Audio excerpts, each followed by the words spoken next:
little bit fancier with every show. Yeah, that was good. That was cool. What's going on, everybody? Cult of Collectors. So did they open up? They got a top loader. They got a top loader. Is that what that was? That's what it looked like to me. The beta top loader. Yep. That was awesome. Yeah, that was awesome. You remember that episode?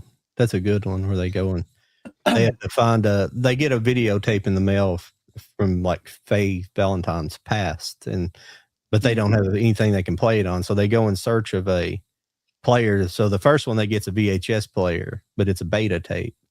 So they end up going into some wreck, something floating out in space. So they have to climb down into it, and they find a bunch of old like beta play to play it. So that's an interesting episode. I like that one. That's funny. That's funny. Well, welcome everybody. Cult of Collectors tonight. We missed last week, but we're back, and we got Geno tonight. Well, hello, sir. How are you doing? How you do? How you do? Oh, this is exciting. Hopefully Lauren will be popping in any second. She advertised that she was coming, so we'll see if she shows up any second now. Across YouTube, multiple YouTubes. I think John's doing his Instagram tonight. Any questions or comments, throw them in the chat. We'll get to them. As usual, I don't know how much you guys got recently. We're 2 weeks behind, so I got a decent stack of new stuff to show off. And then, of course, later we'll get to our theme of tonight, which is physical media that needs upgrades. I bet Geno's list is insane. So I'm sure he's got, like, I got a VHS that I recorded off a TV, and I want a Blu-ray of it or something. But I've got a handful of titles I thought of. Heck, some of mine already got announced coming out later this year. So, like, my big one, my big title that I've always said needs a 4K got announced a few weeks ago. So that's pretty exciting. But yeah, I don't know. I got a decent sized stack. I don't know how much you guys got to show off tonight of just recent pickups real quick. Got a few. I got a pretty good stack this time for once. Yeah. Do you? Yeah, you've been out for a while. So later on in the show too, we're gonna. I think Geno has an article he wrote. He wants to read us, and definitely, that'd be awesome. Publication, and later on we might get into a little bit of that and talk about. He's been in a deep dive of Sinbad movies and other things. I remember. So talk a little bit about that too. We'll try to. If we're gonna have a guest on, we might as well let him talk a little bit. Somebody complained about that to me. It was that little chat I go to that Charlie's in. Going into that, and they were talking about that. They were like, "You had a guest on there. He didn't get to say hardly anything." Yeah, we got 2 hours. I don't know what happens, but I mean, hell, we can fly through. Lauren should be here any second, actually. I need to watch for too. So where do you want to get started? Who wants to start? Why don't you start, Jody? Because you seem excited about you and Mike. I'll go last, and I'll just kind of fly through because there's no reason. Sorry, Geno, do you have anything you want to show off? I apologize. Yeah, we can let you go first. Geno, did you get anything recent you want to show off? Well, I did buy a couple of titles, but they probably won't be here until June. Oh man, because they're pre-orders and and they're from Classic Flicks. So in order to get them, shipped here, and I'm on a budget, like these are lean times, ladies and gentlemen. So in order for me to get these 2 titles and get them cheap, I selected like the cheapest thing, and one of the titles isn't being released until like late May. So I probably won't get these until like early June or late June, both of them, even though the other one is coming out next month. Oh, yeah. Yeah, I love pre-orders. Pre-orders, you hop on them as soon as you see them, then you guys sit and wait. It's always the worst part. Yeah. Mm-hmm. This is my first pre-order, actually. I've never pre-ordered anything before. So really? This ought to be interesting, yeah. Yeah, maybe you'll look out and just forget all about it, and you'll have a great mail day one day. That happens to me all the time. I'm like, did I order something? Like 3 months ago, you ordered something. Yeah. Okay, cool.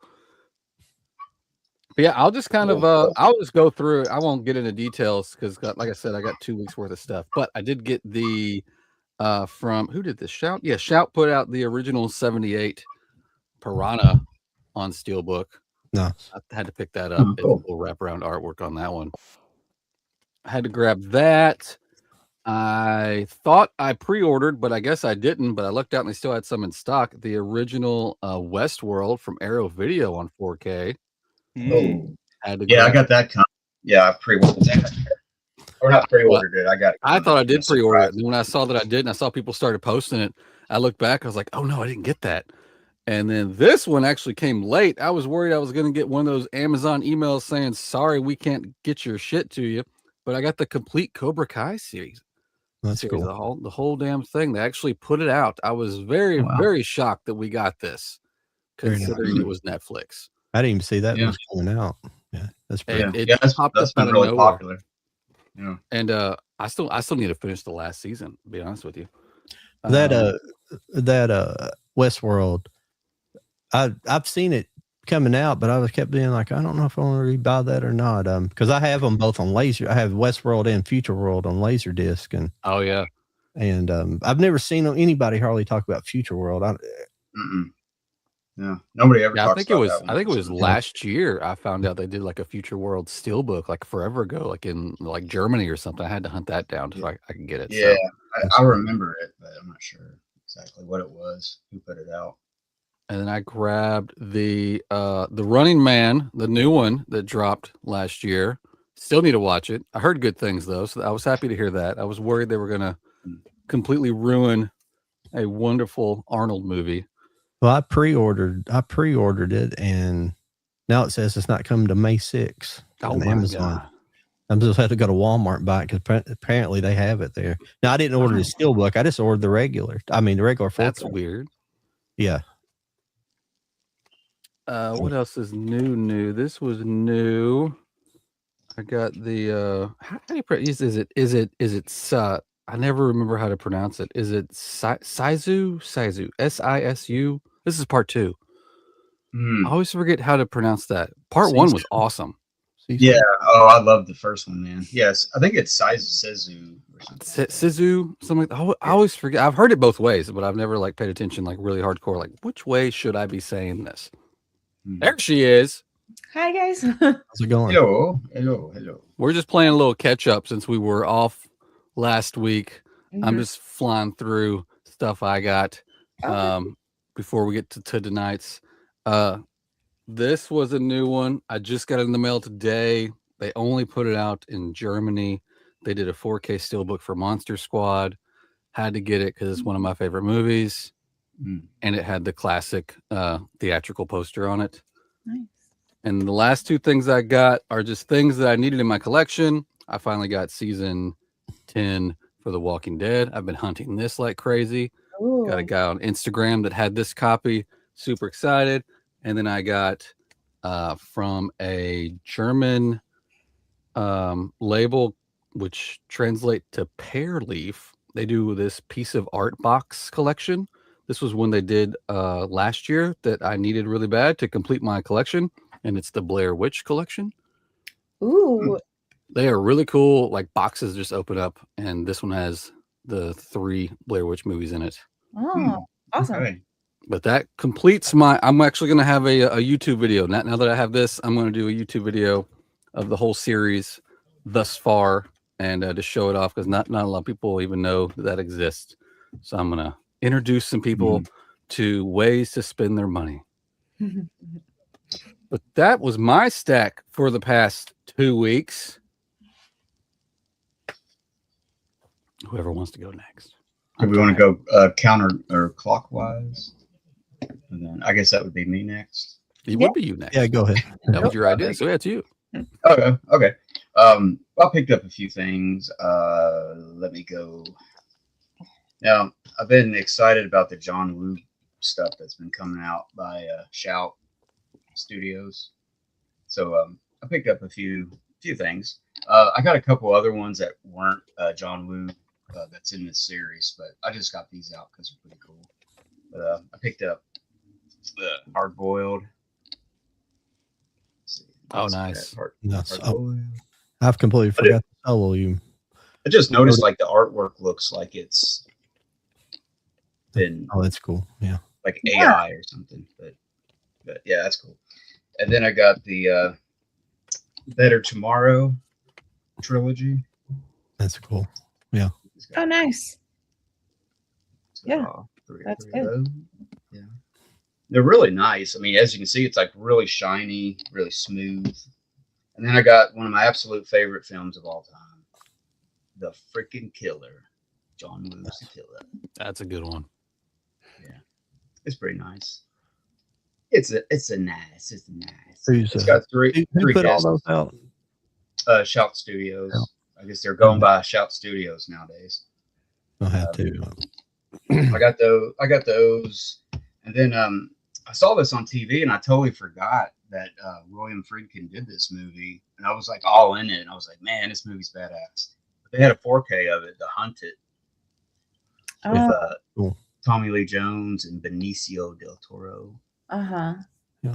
That's Yeah, been it's something that. yeah, it's off the chain. It's crazy. And then I got another Kino 4K of The Mechanic by the one and only Charles Bronson. That's a good. So yeah, it's like I was on the fence about this because I have a Blu-ray and I have all that stuff. And they said that this is really good. They actually went in and it looks different. It's Dolby Vision Master. They scanned the original camera negative, so it should look really pretty. So I got that. And Pretty cool. last thing I got here is this came out by Severin a few years ago. But there was a group in England back in the early 80s called the Young Ones, if you remember that group. Yeah. It was a TV show. But they also did this that I already had. There's a group they did a show called the Comic Strip, and this was a special. I haven't seen that one. No. Yeah, it's called The Complete Comic Strip Presents. It was on Channel 4 in England, BBC, I guess. What's And it it's got about? all. May I ask? It's like a 30-minute type comedy, like little. It's kind of hard to explain. They're like little individual little films. They Oh, okay. do, like comedy films. Gotcha. And then one of the films they came up with. This is kind of like a English parody Uh-huh. of like metal bands in the 80s. Kind of like they did their own band called Bad News. Okay. Cool. And so this was the special Very cool. thing in there. But it's one of the. It started as a show on this, and it got real popular. And they did an album, and they toured a little bit. But it's basically some of the guys from the Young Ones, actually, from that TV show. So yeah, I had no idea this existed, and I'm not even all through it yet. It's a lot of stuff on there. It's supposed to be 20 hours of stuff. So it's really cool. Yeah. Yeah, I'd never heard of that with those guys. I have a couple. They had one other series. I think they were all together on. Then there's another one. It's just two of them. But Yeah, one there of was them is called Filthy Rich and Cap Flap. Yeah. There was that one, and then one called Bottom. Yeah. Something like that. Yeah. Bottom. Yeah. And That was it's basically Rick Mail, who did Drop Dead Fred.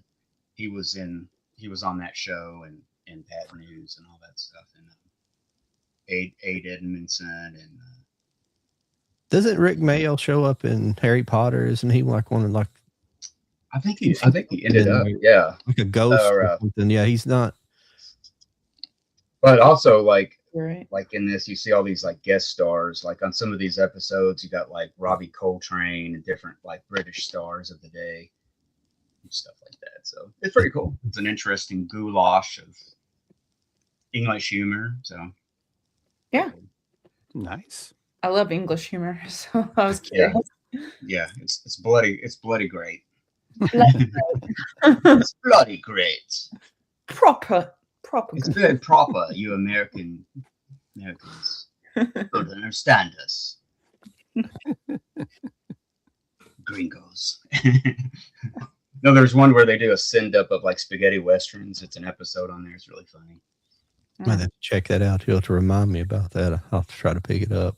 For sure. I mean, Yeah.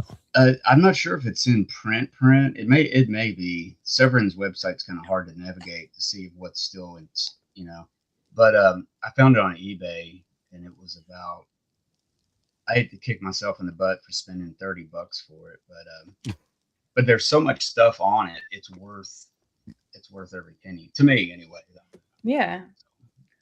So I mean, I like Monty Python and all that stuff. And, I was just about to ask, do you watch other like British like cinema and stuff like that? oh yeah. Yeah. Of course. But of course. of course. But of course. One of my favorite shows from the UK is The In-Betweeners. Have you seen that? Mm-mm. Oh, It's like a whole other world of stuff, and it's like, man, Yeah. so much stuff to discover. Yeah. It Oh sounds man, you guys are just scratching the surface. I mean, I'm big into the old school British comics, even like Tommy Cooper is probably my favorite. The Magician in the Red Fez. I love him. I love him to death. I have like every single DVD of his out there. And if I had a PAL VCR, I'd have every VHS tape. Then there's guys like Les Dawson, who always made jokes about his mother-in-law. There was Frankie Howard, who was in that great BBC series Up Pompeii. Then there were like sitcoms too, like Dad's Army, Till Death Us Do Part, stuff like that. So yeah, people who think that Benny Hill, Monty Python, and Mr. Bean were all that they did, you're only scratching the surface, folks. Oh yeah. I even like some of the cartoons back in. They had like Count Duckula was a British. Danger Mouse. Danger Mouse was pretty cool. Oh yeah, I remember Danger Mouse. Yeah, some of it. Good stuff. It's a bit newer than what Geno was talking about, but Father Ted's like one of my favorites. It's made by the same guy that went on to make he did Black Books. He did Black Books. Oh, I love Black Books. Yes. And then he did the It Crowd or the IT Crowd, or whatever you want to put it. Crowd is also so really good. Yeah, there's a couple of older shows I'd like to. I never did get to watch like Blackadder one. Oh, Blackadder's excellent. I love Blackadder. Like, Blackadder. Honestly, and then honestly, what's the other Blackadder one? is better than Mr. Bean. Like, I gotta say, the humor, the level of humor, it's 1,000 times better. I mean, I do love Mr. Bean, and I see what he was going for with the whole Miss Yahula's holiday type humor and everything. And he's obviously inspired by a lot of other, like, especially the silent comics.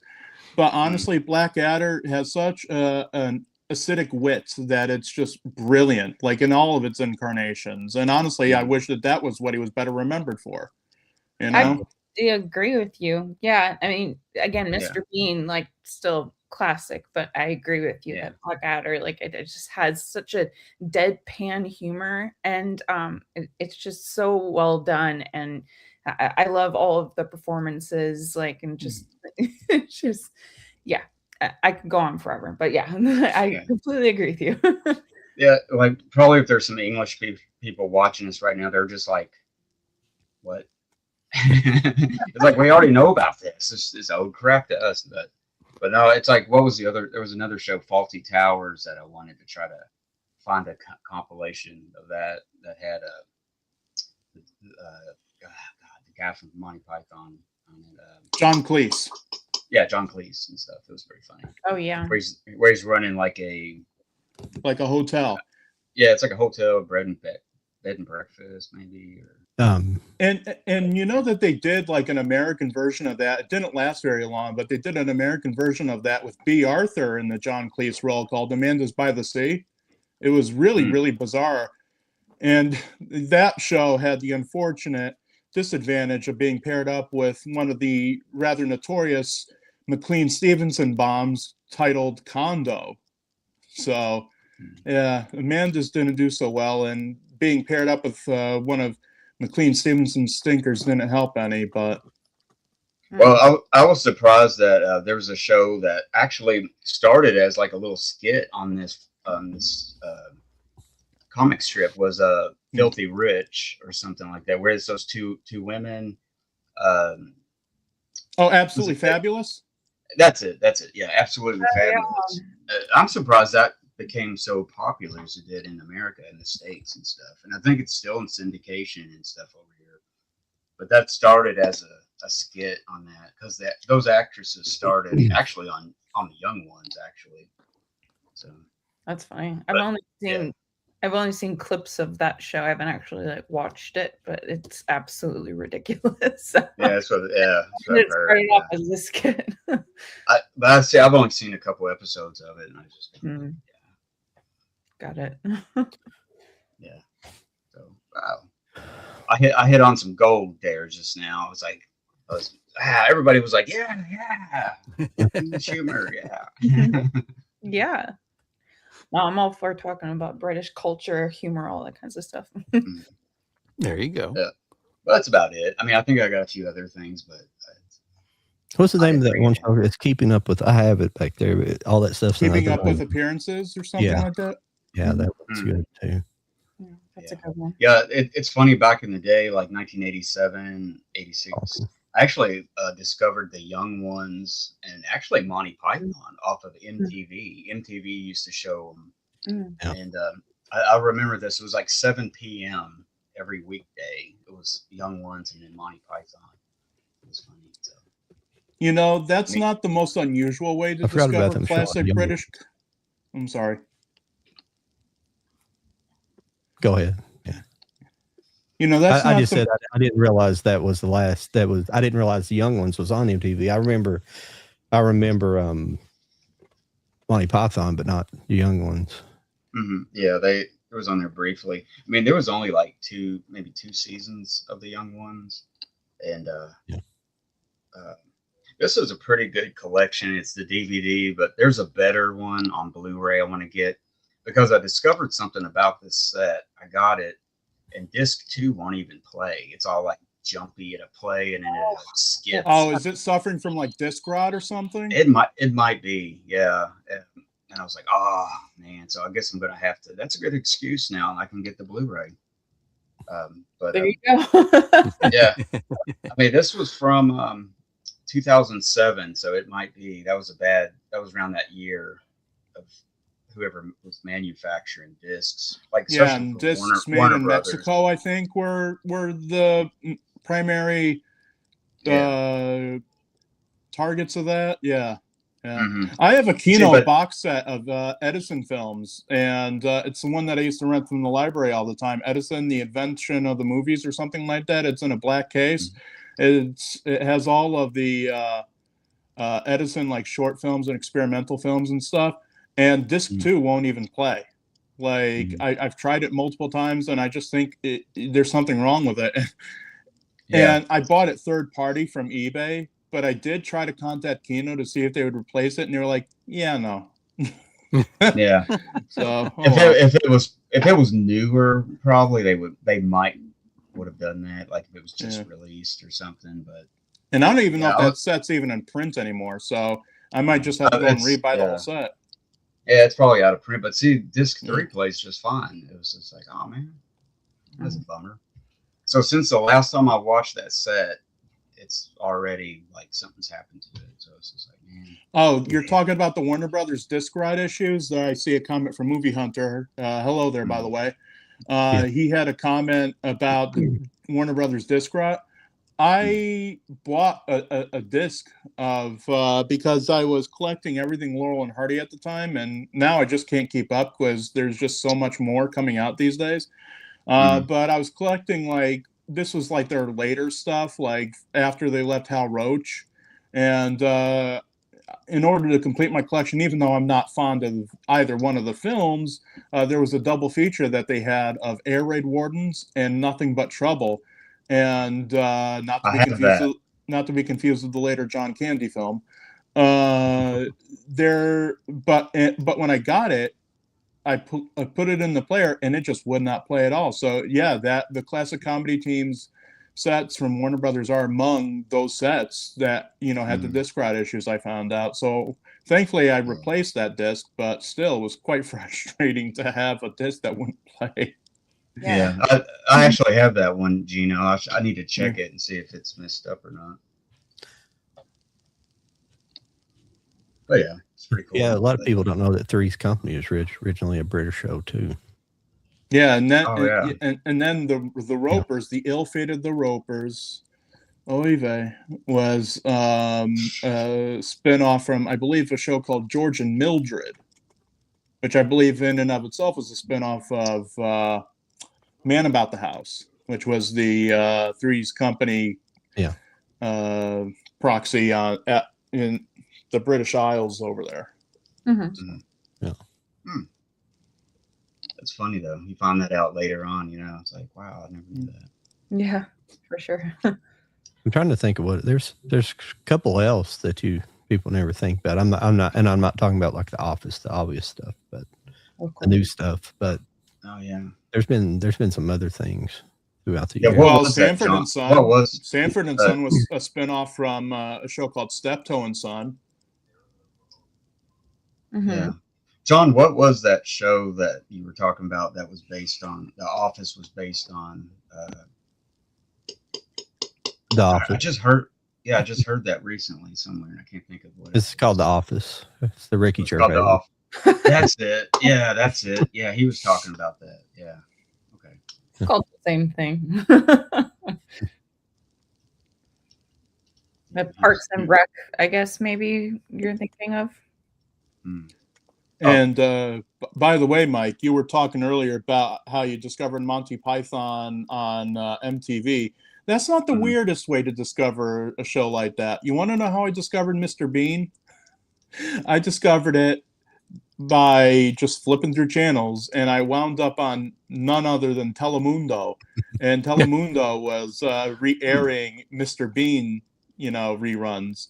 And that's the way I discovered it. I was like, oh my gosh, I'm here for it, even though I can't understand the look of. But you know what? You didn't really need to understand Spanish, because the thing is it's mostly a silent show. He barely ever speaks at all, which, I was there for that. And then I picked up the DVD set and everything. So yeah. And it's also on Spanish television where I discovered Beekman's World. So, Oh, wow. El Mundo de Beekman. Yeah, right. This is great. Telemundo. Next up on Telemundo. That's funny. Yeah, I was probably like 11 back then when that was on there. So it was just like, oh, what's this? Monty Python. When I was watching that on MTV, that's how old I am. Yep. Yeah, right. 50 next month. Lauren, do you have anything you want to show? Yeah, Lauren, you haven't been here in a while. How big's your stack? Yeah. How big are your stacks? Mike made it weird. How big's your stack? Oh, no. I didn't mean it like that. I swear.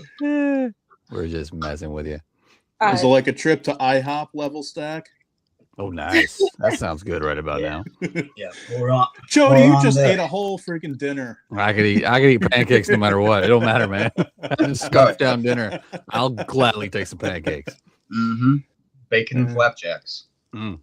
So my stack is actually, I went to a used bookstore recently. So I don't have actual like physical media, but I do have a couple of books, and they're like, a movie is based off of them. So I thought that counts. Show them out. So I got that. We'll start off with my pop figure that I'm really excited about. Oh, nice. Yeah. Isn't that company in like going through like bankruptcy or something? I've heard some bad things. Mm-hmm. He's cute. Leave him alone. Not involved in that. Oh wow, I haven't seen that one yet. Yeah, I was really excited about that. Now, would you be able to say that in that iteration of Dracula, he could literally be called Gary Old Man? For sure. For sure. Shut up. Gary Old. I've been on a Dracula kick actually, and this is leading up to what else I'm going to show you guys, because I have Audible. Do you guys know like Audible? Oh, yeah. So, so I downloaded a copy where it's like an Audible exclusive, and Tim Curry narrates it.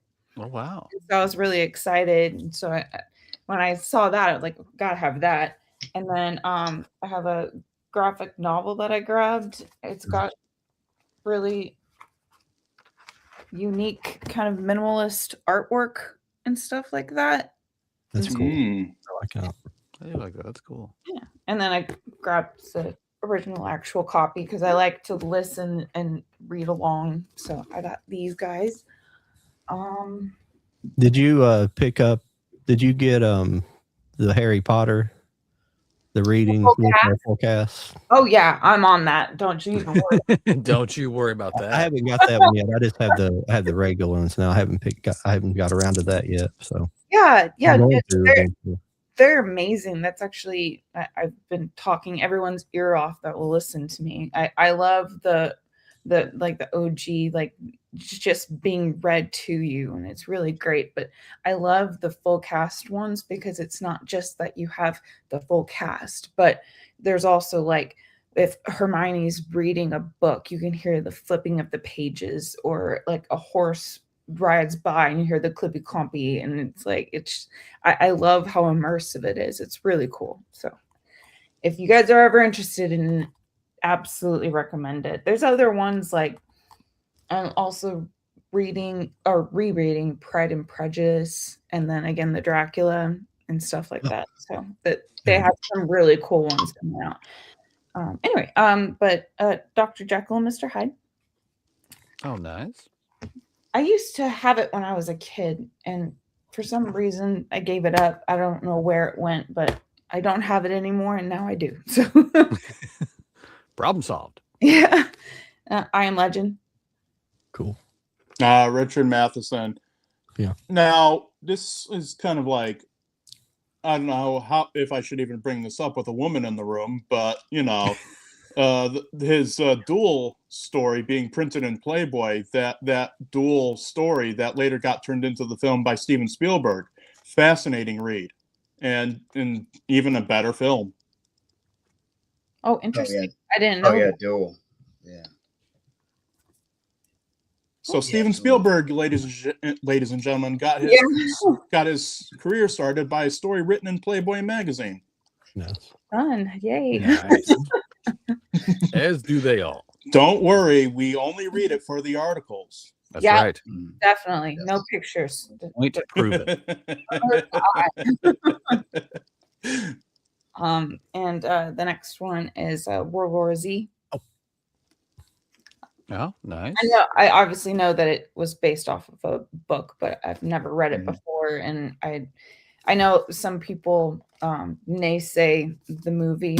I mean, to each his own, but yeah. Later on, I found out that's Mel Brooks' son, Max, that wrote that. I thought, oh wow, that's pretty cool. Yeah. So I thought that was a cool find. And what else do I have? Oh, I've got two more, if you'll indulge me. This one's kind of fun.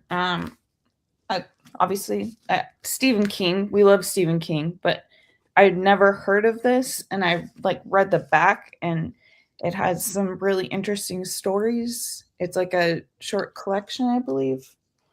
But yeah, it looked very intriguing, and it was one of those ones where it's like, I'm gonna give it a shot. So, and it's pretty. So, Well, yeah. and then last one is No Exit. Have you guys seen the Hulu original movie of this? I have I not. don't think I have. No. Well, I highly recommend it. It is a very good movie. And when I saw this, I was like, oh, heck yeah. Because if you pull back like the paper flap, it's got a pretty spine and stuff. And I was just like, you're coming home with me. But yeah, it's a really good story, and I knew it was based off of a book, but I'd never grabbed myself a copy, and I saw it, and I was like, okay, well, here we go. You got a new home. So, but yeah, so those are my new grabs, even though it's not physical media, but that's what I have. Well, it's physical media. physical Books media. are physical media. Oh, yeah. It counts. Yes. All right. We collect everything here. That 100% counts. Oh, yeah. John shows off toys. I'm all over this place. So, yeah, anything and everything. Awesome. Yes. But that's me. That's Lauren. John, what about yourself? Well, I've got a few movies here. Start off some of the stuff I've showed off on TikTok, but it's sometimes when I'm showing it off there, I'm getting it right out of the package, and it's a movie I hadn't seen, so I get this. And I guess I should probably read the synopsis on it instead of just pre-assuming from somebody else's judgment of the movie. But the person this movie I'm going to show here, it's somebody acted like it was a dark comedy or something. I don't know if they'd even seen it or not, but it's a really good movie. This is Jim Carrey, Dark Crimes. Ooh, I remember that one. It's a Polish made movie, or it's made in Poland. I don't know if it's Polish made. I think it is.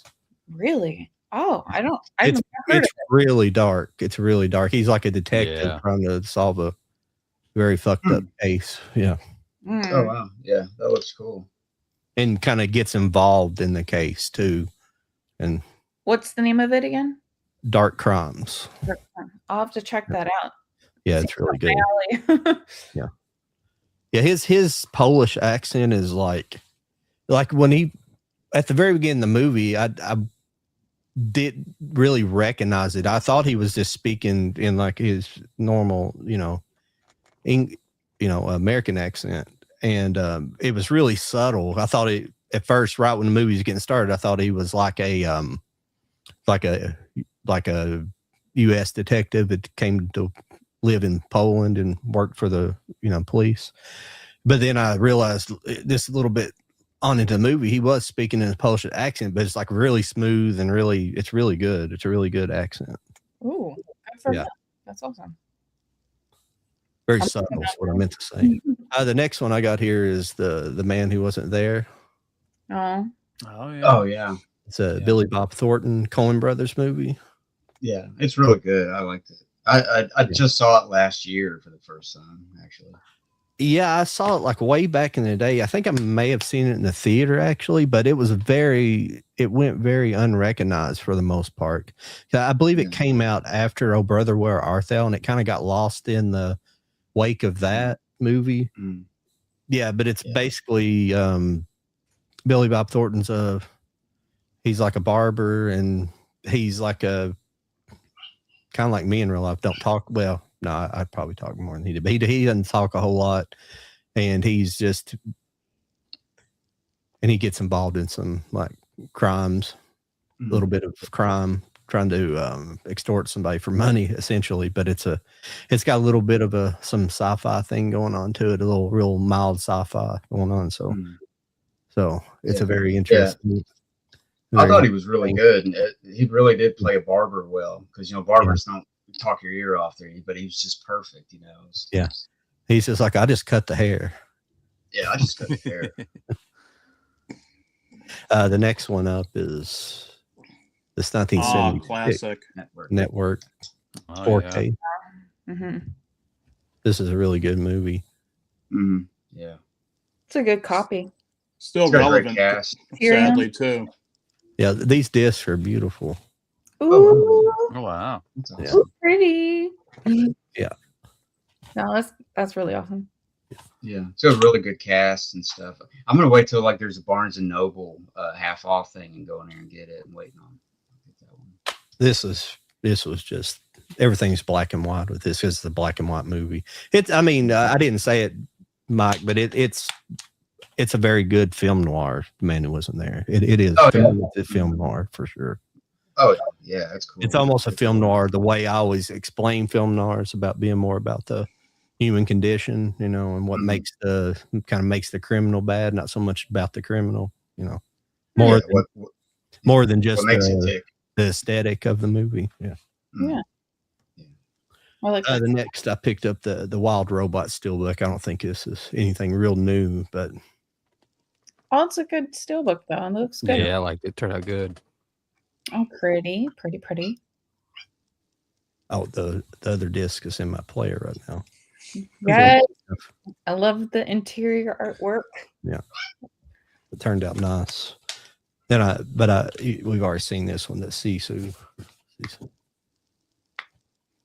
Oh yeah, it's got a kind of a cool. Ooh, that's awesome. I like yellow disc. I was really blown away by the first one. Like I really liked it. I knew it was going to be pretty decent, but I was like, oh yeah, this is turned out. And I picked up the Criterion of Pan's Labyrinth. I had owned it on any copy. I'd seen it a long time ago, but never owned it. Hell yeah. I own that. Nice. I own that same copy. It's beautiful. Mhm. Yeah, hopefully they release the 4K. I think it has some kind of just regular 4K release, but it doesn't have a Criterion 4K release, which is odd. Uh-huh. Well, eventually they'll probably re-release it in 4K. They've been doing that stuff. Yeah. Surely. If anything, 4K Steelbook. I'm crossing my fingers for that one. The other movie I didn't the other movie I forgot I thought I had it in a stack, but it was The Last Mimsy, and it was actually going back to what we were talking about disc rot. I went to watch it a while back, and or last week I went to watch it and realized my disc wouldn't play of The Last Mimsy, and that's a good. I'll grab it here in a minute. So that's a really good, interesting movie. I like it. I don't know if anybody's seen it or not. Very few I've people heard of it, saw it, yeah. but it's interesting. Yeah, it's basically something in the future has happened. It seemed like something's happened to the genetic code. And I don't know if it has to necessarily do with like climate change or something. They're not real specific, but something happens. So this scientist is sending these bunnies back in time because humans can't be transported. They can't be transported they can't be sent back in time by time traveling. So they have to send it. But he sends these bunnies back in time, and they start communicating, and basically these kids find it, and he starts communicating with them, making them smarter. And he's trying to get DNA from him, and it's just interesting. It's an interesting movie. Yeah. It has the guy, I always forget his name, guy playing Dwight from The Office. He's in it, and a couple of I always forget the woman's name. Catherine Zahn, is that her name? Catherine Hahn. Excuse me. She's in it. It's got a pretty good cast. Yeah, Nice. I've heard of it, but I need to check it out. Yeah, it came out in 2007. Yeah, it's a good movie. I'll grab it here in a minute so you can see the cover. But yeah, that's all I had for now. Oh no! I got one more thing. I'm so sorry. This isn't a movie though. This is a vinyl. This isn't anything new. It was just something. It's just something I picked up. I Oh wanted. hell yeah! Ooh, okay. Yeah. Yeah, that's a good one. That's awesome. I love the artwork on the front. Yeah. They're all doing these colored vinyls now. So Yeah. I remember buying that CD when it came out. Good God, I'm old. Yeah. Oh yeah, that's it. That's a cool, Oh, that's color combination. yeah, I like the yellow and blue, that combination. yes. Oh my gosh. That's cool. Yeah. Awesome. Oh yeah, it has an insert too, like a lyric sheet and. No, that's awesome. Yeah. Oh, how cool. Ooh, oh my gosh. Okay. That's really Oh yeah, that's the same thing they did on the CD booklet. It was all individual pages, but yeah, that's cool that they included that. that is so cool. Love that. Yeah, that's neat. I need to get American Idiot, and I like 21st Century Breakdown a little bit better than American Idiot. I think it has more songs that are consistently good on it, but American Idiot has some great songs on it too. But they're both rock operas. I worked in a CD store when American Idiot came out, and we were like required to play the album from start to finish at least one time a day. I was like, it's great, but come on. Oh, totally. I used to work at a restaurant where it's like consistently it was the exact same playlist every single day. Oh yeah. That's Somebody awesome. Somebody kill me. Oh my god. It's like it's fun. I like this song, but you're ruining for me. Somebody Yeah, they're just yeah, they're just some songs that are way overplayed. I mean, the thing with me is I love AC/DC. They're a great band, but can we please stop playing Back in Black? I mean, please. I mean, that song has been There's played so many more. to death. Yeah. I mean, there's so many. Yeah, you're right. There are so many more great songs from them that we could be playing, but no, that's the one that gets played in commercials. I mean, hey, Oh, yeah. I'm glad that the boys are getting money, but Right. at the same time, like play Hell's Bells or Shoot the Thrill or Thunderstruck or any number of the great songs. Mhm. Yeah. Yeah. That's Well, who wants to get started with movies that need upgrades? You want to start us? That's I know we actually I know what I was wanting to do. I'm sorry, everybody. Geno, do you want to read your article? Geno wrote an article for In Between, and he wrote an article for a magazine, and I'm interested in hearing that. And then we'll kind of break up and let Geno do a little bit. I always like it when Geno's on, and I always like, because he's such a historian of movies, that it's fascinating to listen to his work. For sure. Okay, hopefully I read this. Hopefully I could read this in one pass and not have to correct myself, because I hate when I read something and I have to correct myself constantly. But the way that my friend formatted the article, it's kind of weird, so bear with me.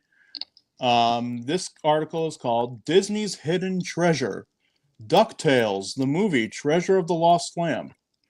Released during the summer of 1990, the Disney movie tune, DuckTales, the movie Treasure of the Lost Lamp, is indeed a treasure.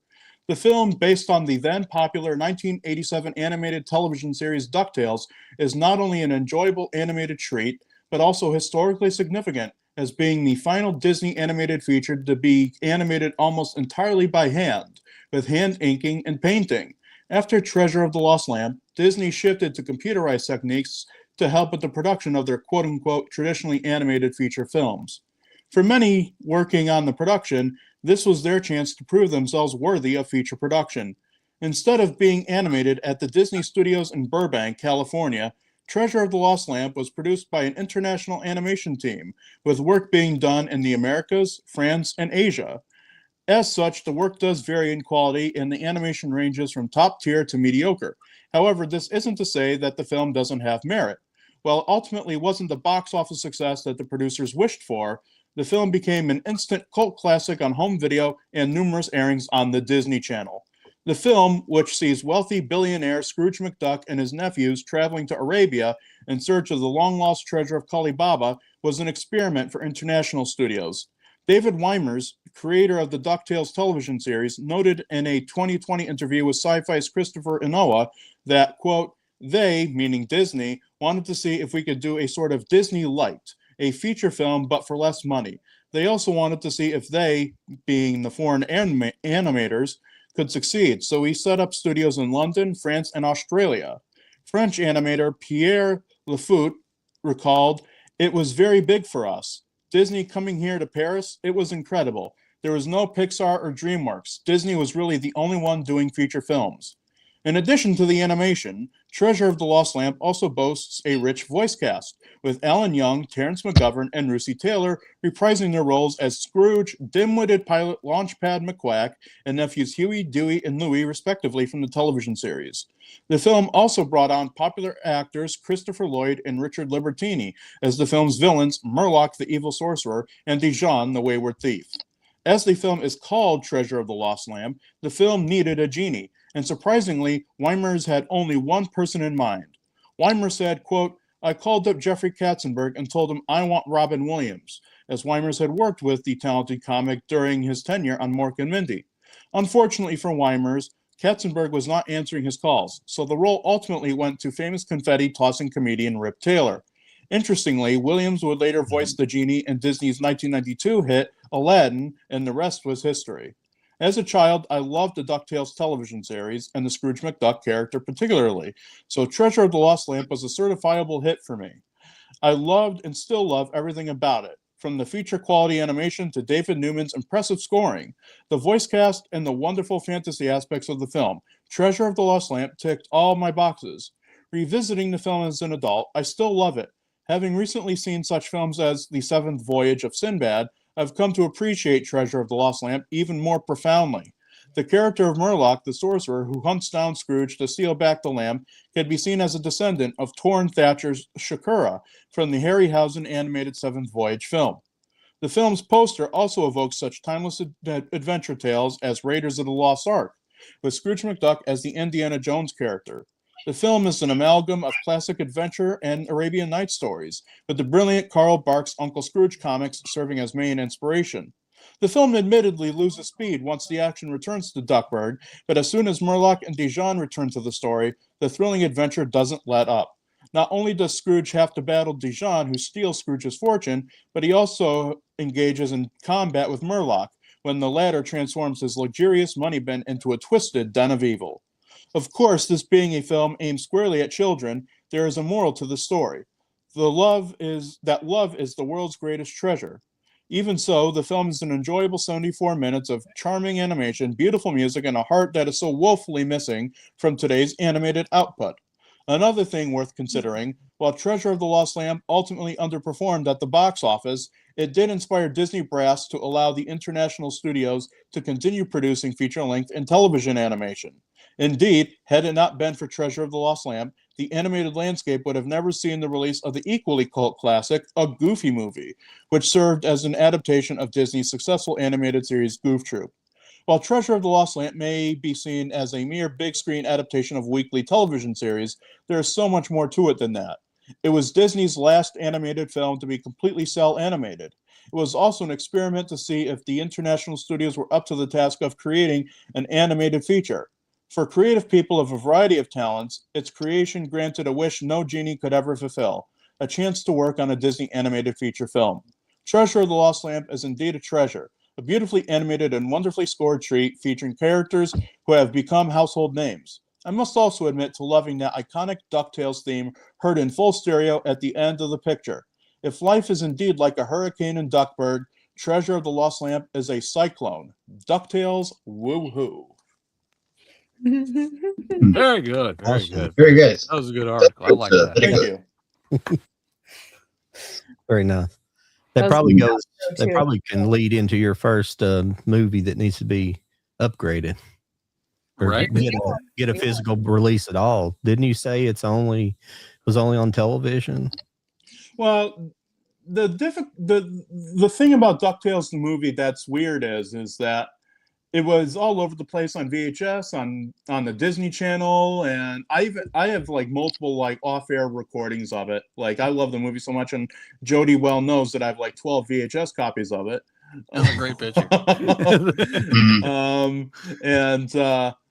I even have a television recording from 1997 that has like Sabrina the Teenage Witch commercials and Bop It commercials, so it's like a nostalgic gamut.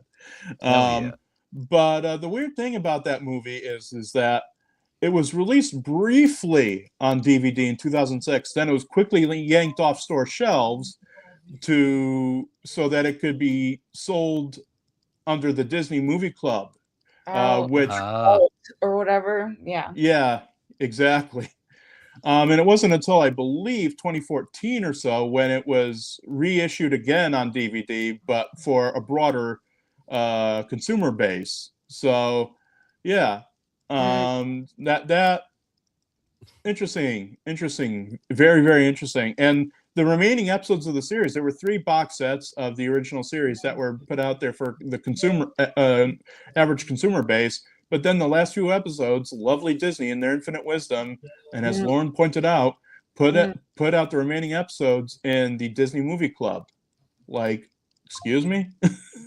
Yeah. And now when you want to get it, you go on eBay and they're charging like $64 to like $74. It's like ridiculous. Yeah. Stupid. I would growing up, I remember like it's like, oh, like this Disney movie is available, but hurry up and get it before it goes back in the vault. I'm like, why does that the going back in the vault bullshit. Yeah. Yeah. It's good marketing. Yeah.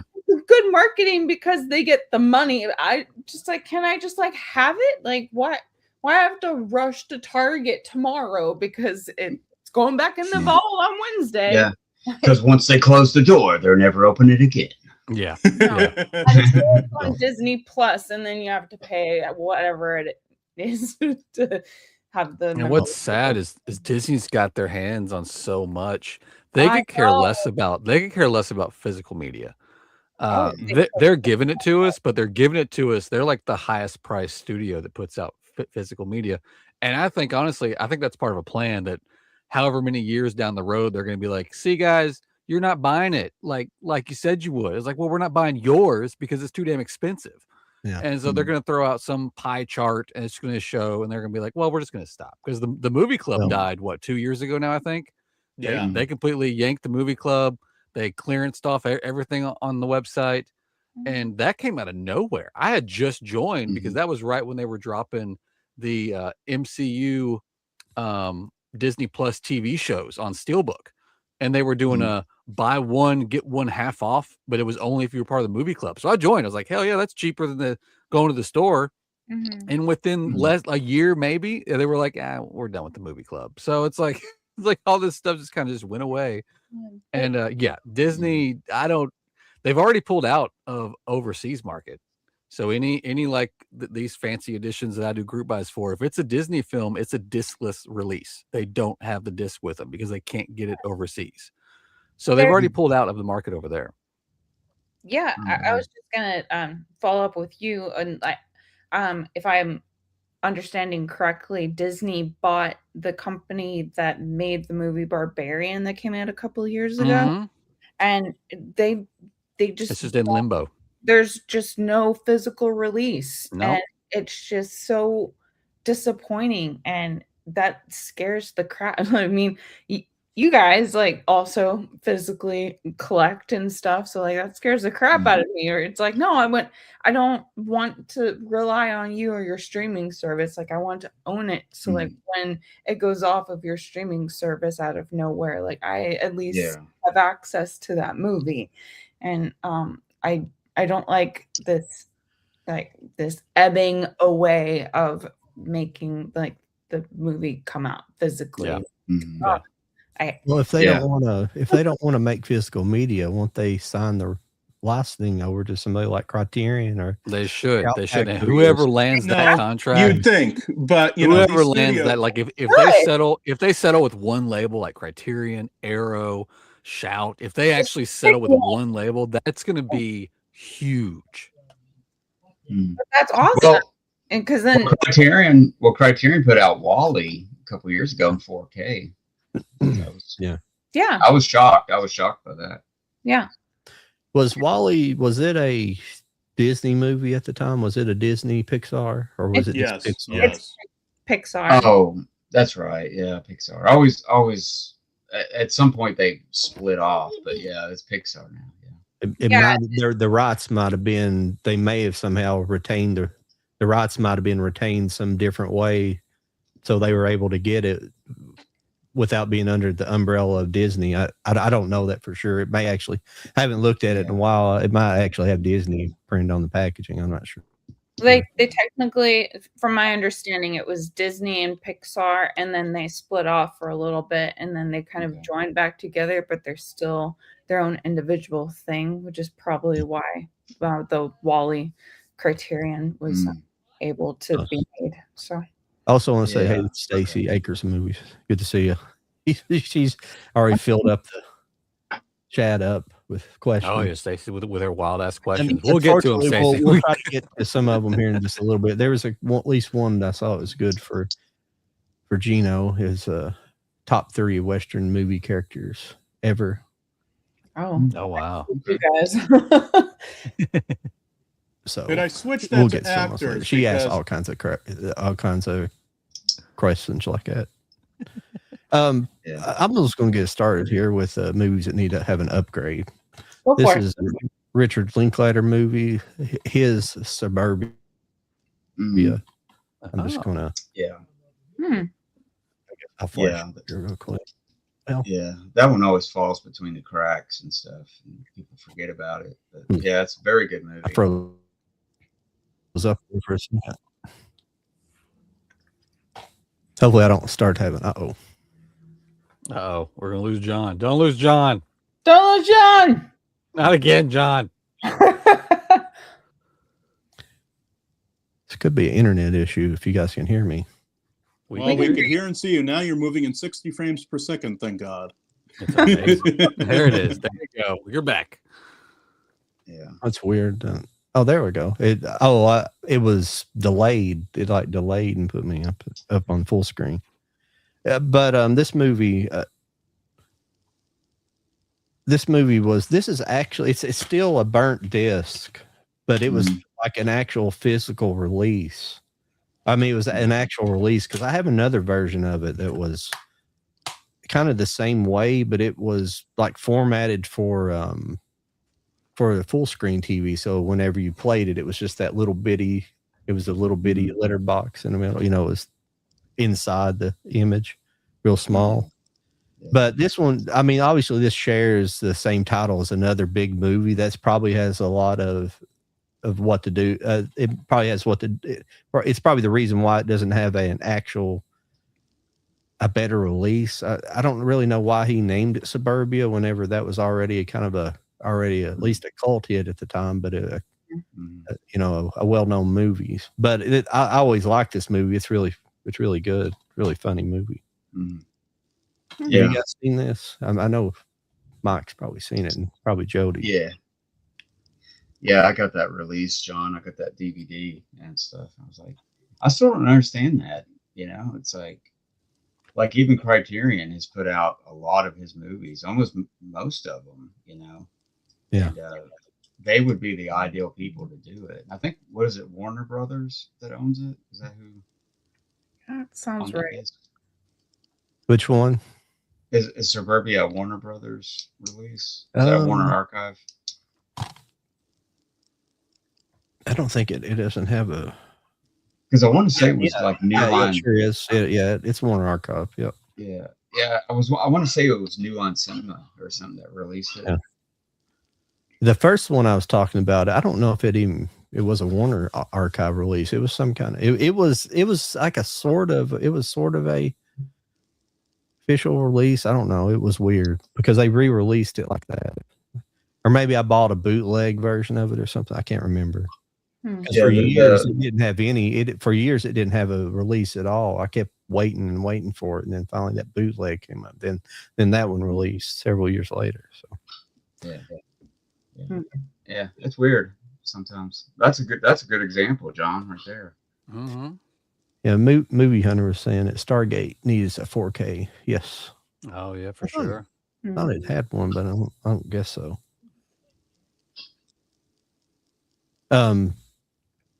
We want to go on a roll? Or you just want me to show mine, or then If you got a couple more, go ahead. I'll show you mine. You can show me yours. There we go. The next up Boring here stuff. is, I'll just show them like this. Senior Trip.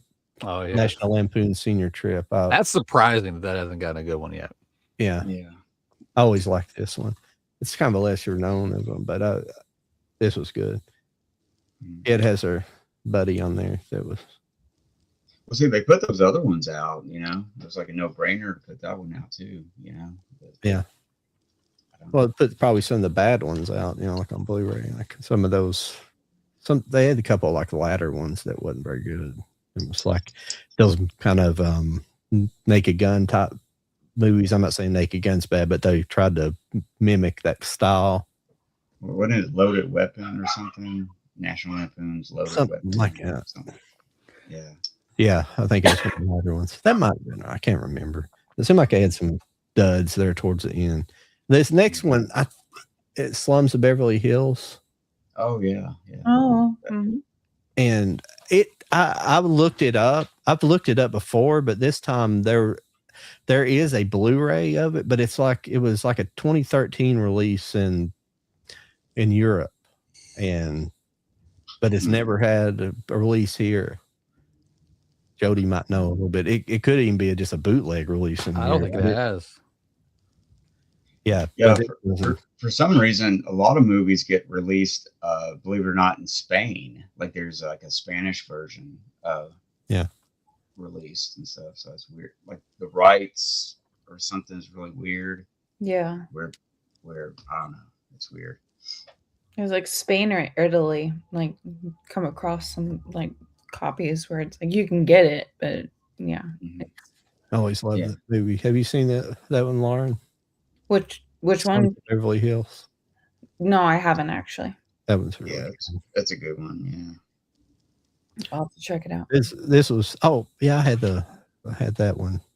I had that in a different pile. I'm sorry about that. The last Mimsy got stuck in that pile because it needs a Blu-ray release. There it is. I'll blow it up if it'll work. It's Oh, nice. oh, there it goes. It didn't lag. There it is.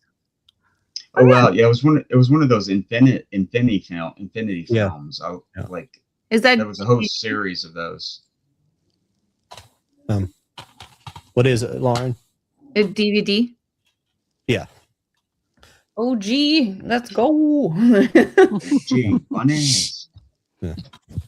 That's cool. I like that cover. Yeah.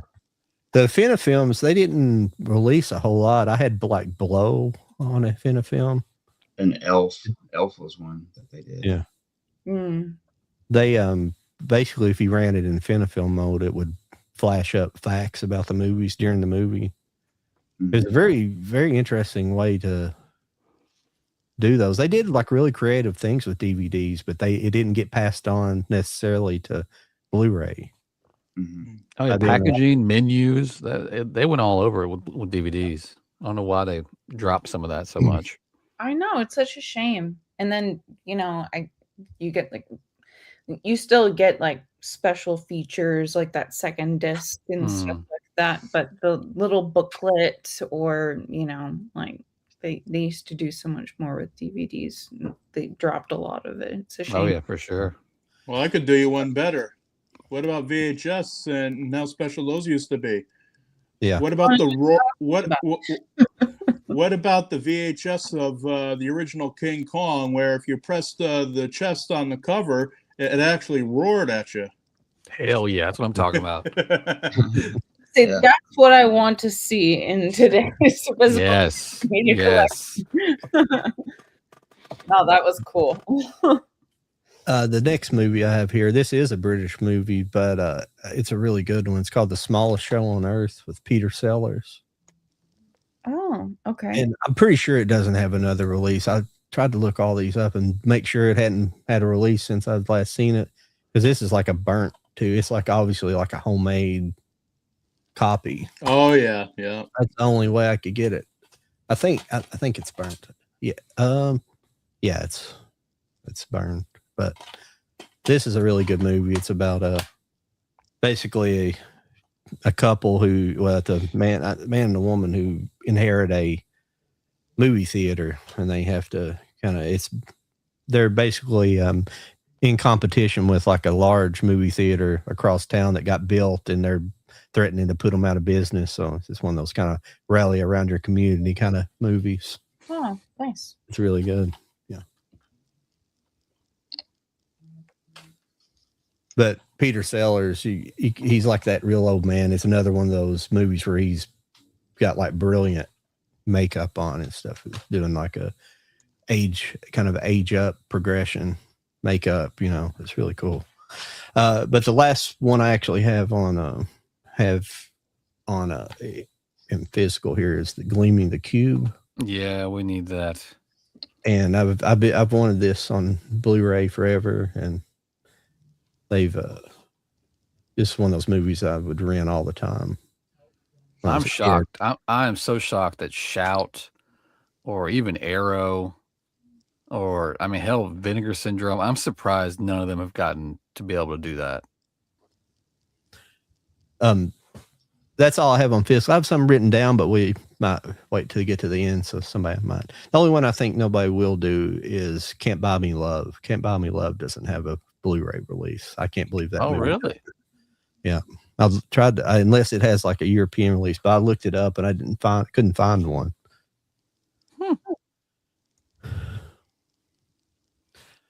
So, whoever else wants to go next. Well, my list was like not many because, like I said, anytime this question's ever come up for me, it's always been What Dreams May Come, and we're getting a 4K for that. So I'm super excited that's happening. And we're also for the Speed Racer movie, we're finally getting a copy for that. But I started thinking, freaking Airheads. I wore my shirt tonight. Fucking Airheads needs something. I think it had I think it had a European Blu-ray back in the day, and then I went down a rabbit hole with Brendan Fraser, freaking Bedazzled, Encino Man. I mean, what the hell? What are we doing? Like, he won an Oscar, for God's sakes. We need to start pumping out his films like super hard. There's another one, Encino Man. That's one, yeah. And then there was one that I have the DVD for, and it's just called Series 7. And I meant to grab it before I came in here. I forgot to. But it came out back in the 90s, and it's like reality TV before reality TV was super popular. And it kind of had like the direction they went with this new Running Man. It was just like a game show that was live, and you got a gun delivered to your house, and if you get the gun, then it's your job to hunt down the other people that got guns, and you kill each other until the last person stands. And it was filmed with like handheld, so it was really like just like raw and just low budget. And it's just called Series 7. And I would love to get not just a better like Blu-ray of that, but also some like behind the scenes, and tell me some more of the story behind that movie, because it's such a crazy movie. Yeah. Yeah. The reason I didn't break out, I told Geno earlier. He asked me if television was if we could do television. I was like, yes. Absolutely. The reason I didn't pull them though is because like everything. I mean, any old television needs to really be upgraded. Anything that doesn't have a physical media release. Blu-ray would be nice because Blu-ray is the more protected disc. You know, you don't have to worry about rot as much and things like that, and scratching. But it gets television series get expensive in Blu-ray, especially if you're trying to collect like an old set that, you know, those shows back in the 50s and 60s that had like 32 episodes per season. And like, yeah. Or more, 36, some of them. Is that all you got, Jody? That's all I've got, but I'm probably going to come up with more as you guys talk. So I was racking my brain earlier. I was like, what are some that I haven't, that I need? But so many have gotten them in the past year or two, and then coming up this year that I'm so excited for. Encino Man makes no sense why that's not got a. I know, right? Yeah. That might be like Touchstone Films or something that Disney owned or something like that. It's most likely in the Disney vault somewhere, you know. Because they own like 20th Century Fox, and what else they own? Yeah, they just keep buying things. So yeah. We got to build up that Disney Plus catalog, you know. I know. Like Disney World having a Star Wars section in their realm, like that still bothers me, and it doesn't feel right.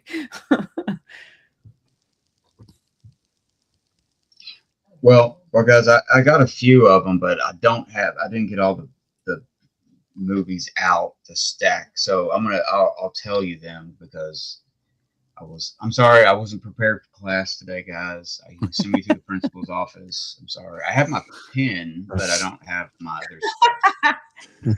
Well, at least my dog ate my homework, ate all the DVDs, I swear. But no, there's a few right off the top of my head that I can think of. But now I know this one that Touchstone owns this one, which Disney owns, which is weird. It's a movie called Blood In, Blood Out. It's like a gang / prison movie, and it's from 1993, and it's like this big epic, and I think I've covered it on my channel before. I have the DVD of it, but yeah, that's all it is. It's just like this simple DVD from like 2002, and it's I don't know. It's like a big cult hit and stuff, and I don't know why it's not on there. I think like earlier you brought up Oh Brother Where Art Thou? I don't think that's been put out on Blu-ray or 4K. Yeah. I don't. Yeah. I don't Yeah, think it's got Blu-ray, but I don't It's think got a it- Blu-ray, but yeah, it does have a Oh. 4K. Okay. And like Sling Blade, like Sling Blade. Yes. Yeah. Because Does it's it have funny. All does I it- have is a laser disc of it. It's a Criterion laser disc of Sling wow. Blade, and That's cool. but I don't think it's on. I don't know. Maybe I'm wrong with that. I don't need to know, Greg, but Looks like Sling Blade had a Blu-ray, but it's out of print. But if you really, really want it, they have one on Amazon for $124. I'll Jeez. pass. But yeah, like stuff like that. That's a good example. Even though it's on Blu-ray, it's like it's been out of print forever or something. Yeah. People are paying like crazy prices on eBay. Those are the ones that need to be like, hey, look, everybody wants this. You know, let's. I hate that so much. I remember trying to get the original Suspiria, the one like a 1970 something. Yeah. It was 77. like Yeah. I couldn't rent it on VOD and stuff, and it's like fine, I'll buy it physically. Like I'm cool with owning it, and it's like that'll be $80, and it's like it's what? Yeah. No, thank you. It's crazy. And then it finally marked down in price. I don't know what happened, but it was just like, oh my God. Like, why are movies so hard to get when they're like older like that? Like, it should be accessible. Like, it just bothers me so much. When they go out of Yeah. print, they immediately jump in price. They're just gone, or they're on eBay for $100. Like it's all Mhm. Well, when they made the remake of Suspiria, all of a sudden, like there was a 4K of the original, and all this stuff came out of the old one. exactly. Yeah. And Now all of a sudden we can profit off of it again. Right. It goes up in price because Mhm. there's a lot of people like Jody who run out and buy like 2 copies of the Dogma Blu-ray. Yeah. Hey, I would I wanted to make sure it came right. All right. yes. It's like I have one that's still in the mailer. I don't even want to open it from its original It's still in the mailer. I know. I'm just joking, but Well, there are people that go there. I don't hear about it anymore. I'm sure it still happens, but at one time there was people going out and buying physical media who had like barcode scanners who would go through the movies and scan barcodes to find out what was basically finding the worth of each movie. Yeah. So they could buy those people like that were notorious. They're just like the toy people, the guys in the toy, the the grown men fighting over Pokemon cards. Yeah. I don't know if this counts though, but to finally have the actual original cut of Star Wars I and know. Empire of the Strikes Back, just the original. It comes out on Blu-ray, comes out on 4K, and they clean up the picture. It looks good, and we shut everybody up about it because I'm one of those people that I want to see the original and just have the, I got like a fan edit copy of it, which looks pretty cool, but Yeah. I don't know. You know what I mean? It'll be the day Lucas dies. Apparently that was part of the contract. Oh yeah. Well, there's talk of it because next year will be 40 or 50 years next year. It would be awesome. Yeah. Because it is scheduled to come out in theaters again for the anniversary, but Yeah. or people are betting that they will do some kind of release. But I'm gonna check some. We got some chats over here. I was gonna. Acres Lynn said, was she talking to somebody else here? But she said Sally Hawkins, Ethan Hawke movie. So, I'm sorry, I jumped right in, but she has some up here. It's a domestic. She said domestic disturbance needs to be upgraded. Oh yeah. And also stay tuned. Sorry if I'm just getting to your guys' chats. I apologize. Love that movie. And let's see, here's what else should she put up here? Fletch and Fletch Lives. I thought They have Fletch, Blu-rays. Fletch has a Blu-ray. yeah, those are out on Blu-ray. Yeah. Weekend at Bernie's 1 and 2 upgrade. Part 2 for sure. Part 2 doesn't have shit. Yeah, 1 has a Blu-ray for sure, but that's it. Let's see here. Movie Hunter, what do he have here? Oh, secret menus. Yeah, you could view from a computer drive, PC drive. Yeah, those. Yeah, they quit doing all that stuff. It just cost them too much money, I guess. Yeah. They got tired of paying that guy, you know? That one guy. That one guy. He's so good at it. I don't want to pay him. She put Heaven Help Us as an upgrade. Alan Hopper said, Heaven Help Us. Oh. Haven't heard of that one. Somebody else, I think, put Cocoon. I think Movie Hunter put Cocoon as well. Did I pass that up? I apologize if I did. Let's see here. Star Trek Voyager needs a Blu-ray. Yeah, I have all those on DVD. Short Circuit 2. Yep, Short Circuit 2. Yeah. Yeah, I like Voyager. Voyager gets kind of good after 7 to 9 comes on, and not because of she's hot. It's just because they finally put somebody. I like the fact that they put a woman as the captain, but they had to put kind of somebody annoying.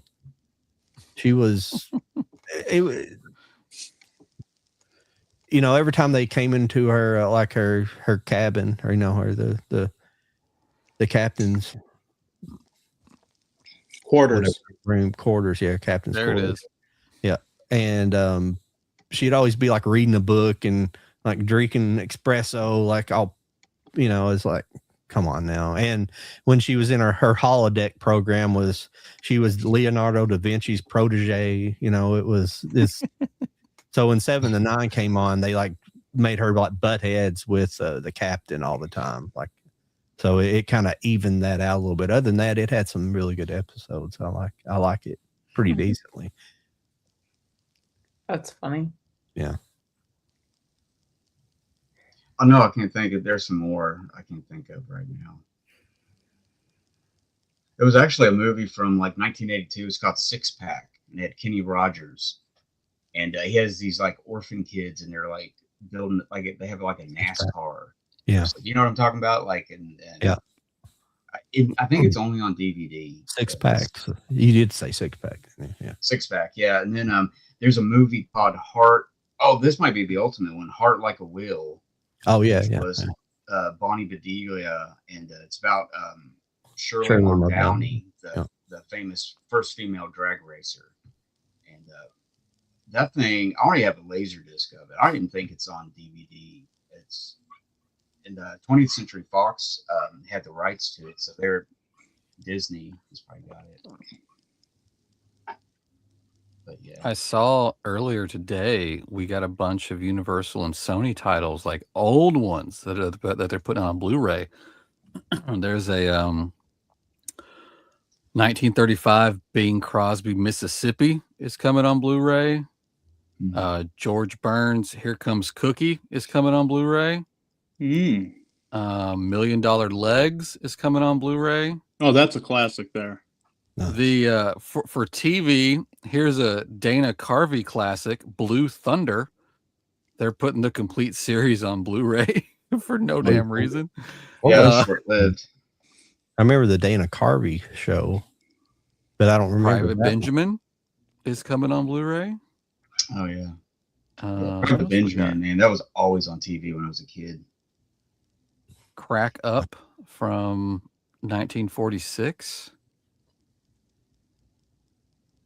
What else is there? There's a bunch. 2000 Years in Sing Sing.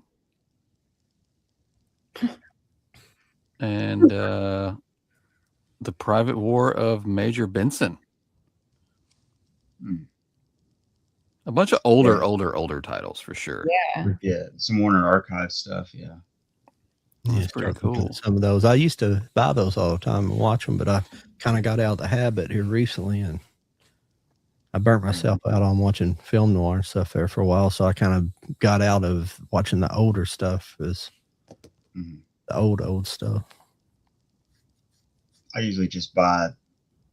I'm nitpicky now. I'll just buy the ones that instead of just getting most of them. Just like, oh, it's a new title.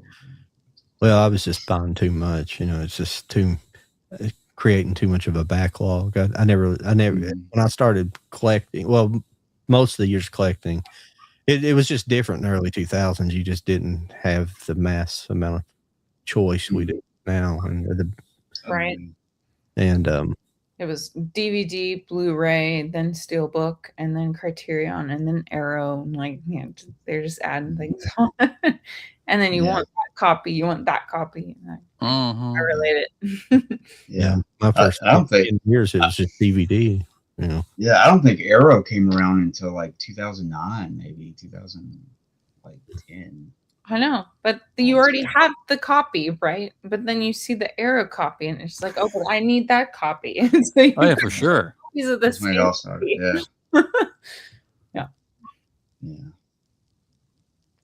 Yeah. That's the same thing with me, John. I've stopped buying like everything. Like, oh wow, I gotta have that. Oh, I gotta have that. Like this month, I think the only thing I pre-ordered was what was it? Toby Hooper's Salem's Lot for the Arrow edition that's coming out. Oh yeah. Nice. So yeah. So I pre-ordered that, and I might give me a few more. Yeah, it's just I don't know.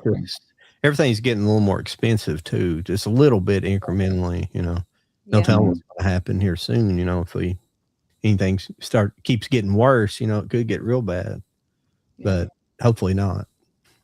Yeah. The only thing I've pre-ordered that I'm still waiting on is Zootopia 2. So I know mine got delayed too. Yeah. It still is saying it's coming, but mine just popped up and said, "Do you still want it?" I was like, "Yes." And then like people that have gotten theirs are selling them for something ridiculous already. It's like, guys, it's not like officially over yet. Calm down. Yeah. Geno, if you're ever looking for good deals and a lot of times they'll have a lot of old movies on there too on Blu-ray or DVD. It's what's the bookstore? Right on top of my head. Half Price Books. No, it's the. I was just on there today. I'm stupid. Does it start with an H? Hamilton Books. Yes. There it is. That's it. There it is. All right. HamiltonBooks.com, and they sell like some really good deals. Like $5 Blu-rays and stuff like that, and DVDs are probably cheaper. I haven't been on the DVD. I didn't go on there today, at least. But yeah, if you're looking for cheap, they have like steel books and everything on there now. They had like they had like 4 Disney steel books. I think they might have been Blu-ray, but they had 4 of them. A couple of them, they were like a mix pack. It wasn't like all the same things. It was, I can't remember what movies there were, but they were like only $9 for 4 steel books. That's not then there's also Groove. I find stuff on there every so often. Groove's good, but so far their shipping has been awful, especially if you're ordering a steelbook. Oh, really? Yeah. Like they bonk them on up. They just do not care. That sucks.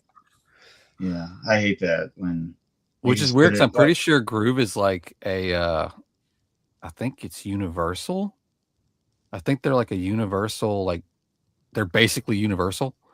It's like Universal. Shout Factory. Shout Factory, I think, is didn't they buy Shout Factory or something? Something happened. Yeah. Well, yeah, they bought like the distribution of it or something like that. Yeah. But they've made it really, really hard for other outlets that you would hope, like the Movie Room and other like mom and pop style physical media stores that are popping up online.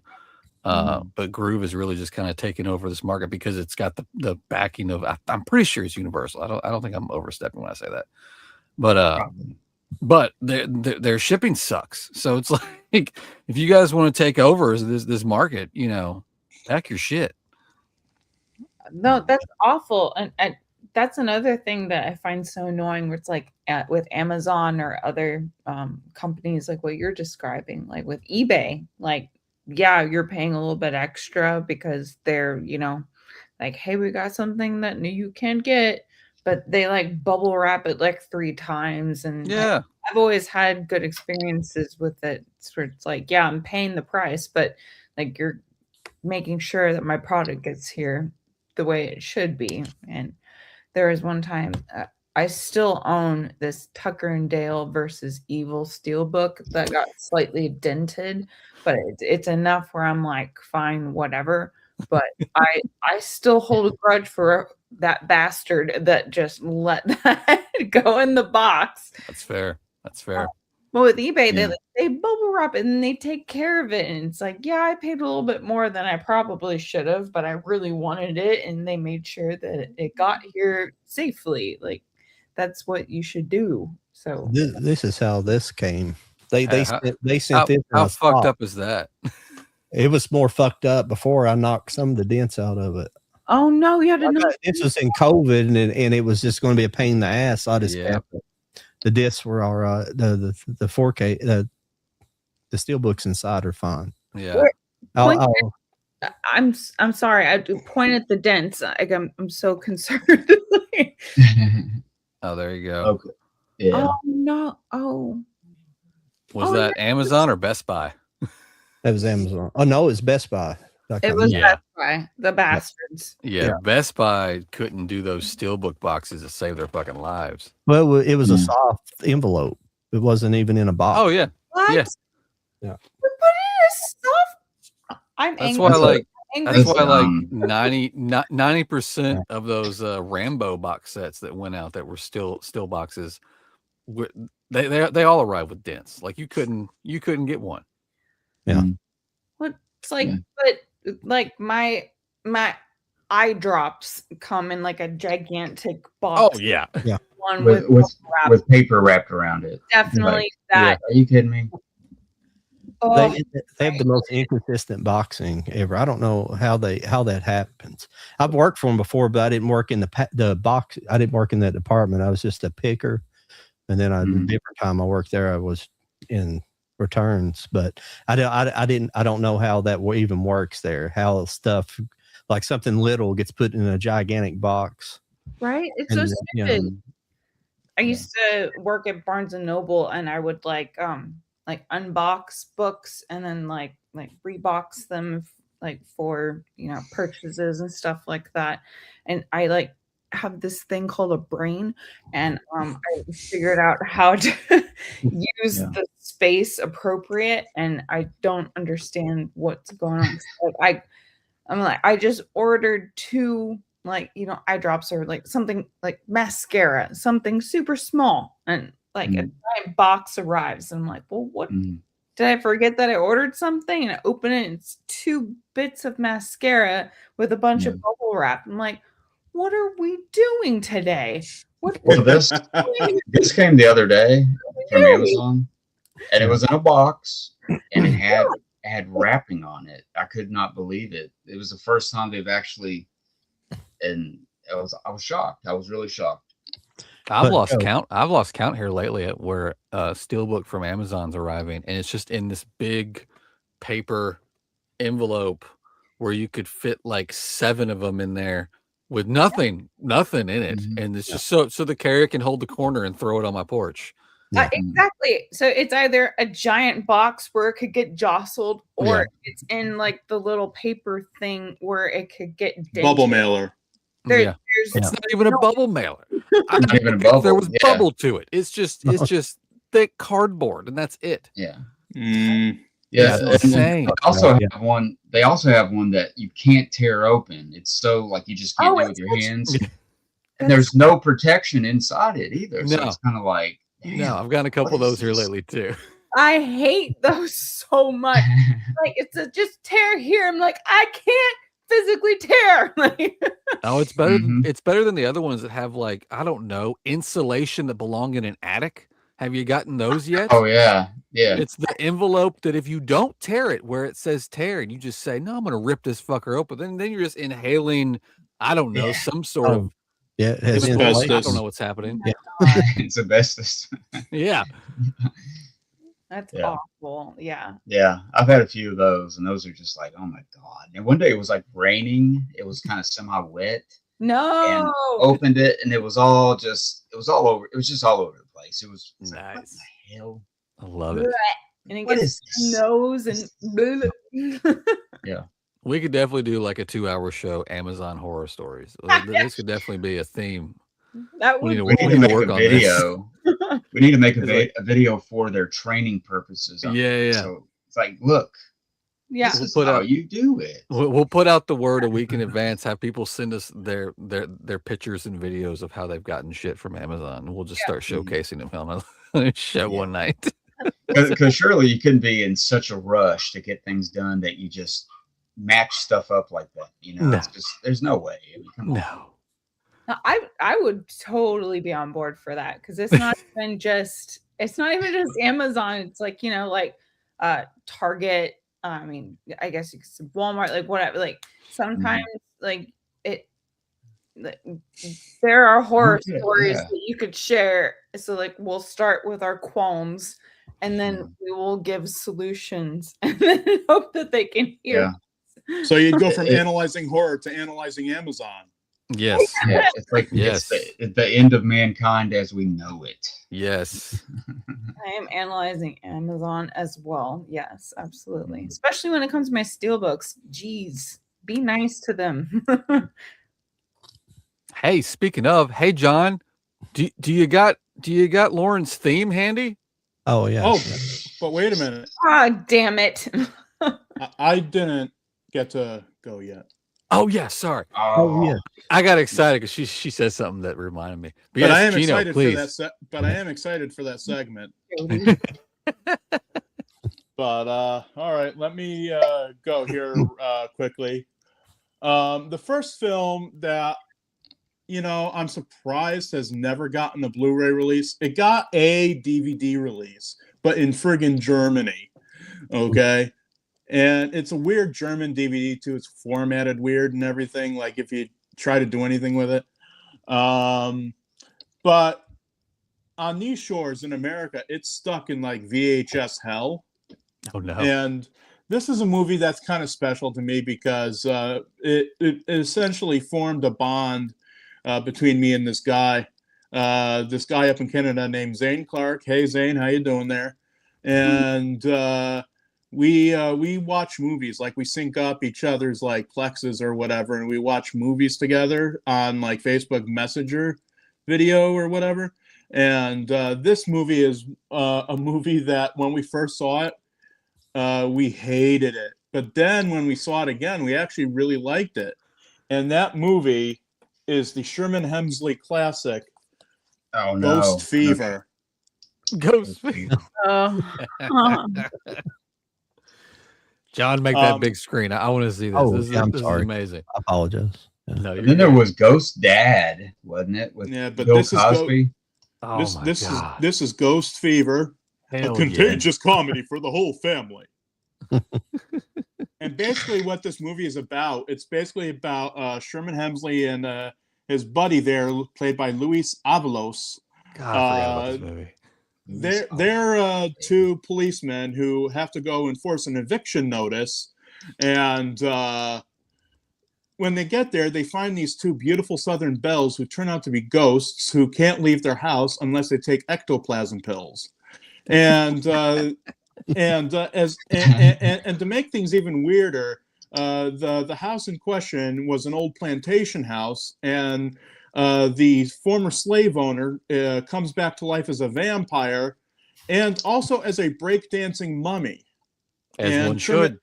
And Sherman Hemsley sings a couple of songs in it. There's a weird boxing match for whatever reason, just so Smokin' Joe Frazier can have a cameo.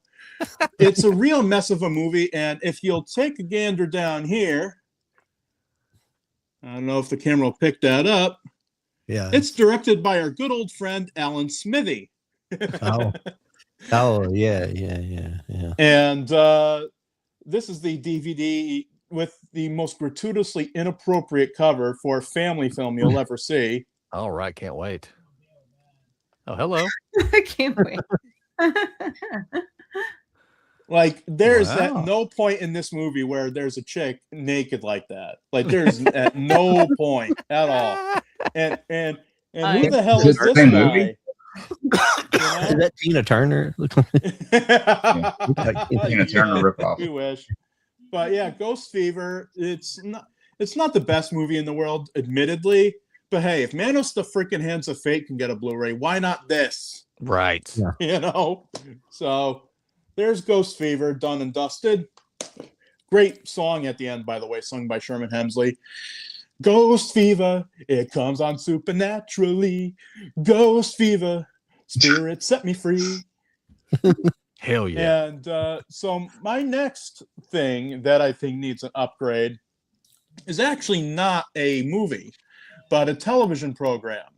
And I have multiple complete series sets of this because the entire complete run of the series is public domain.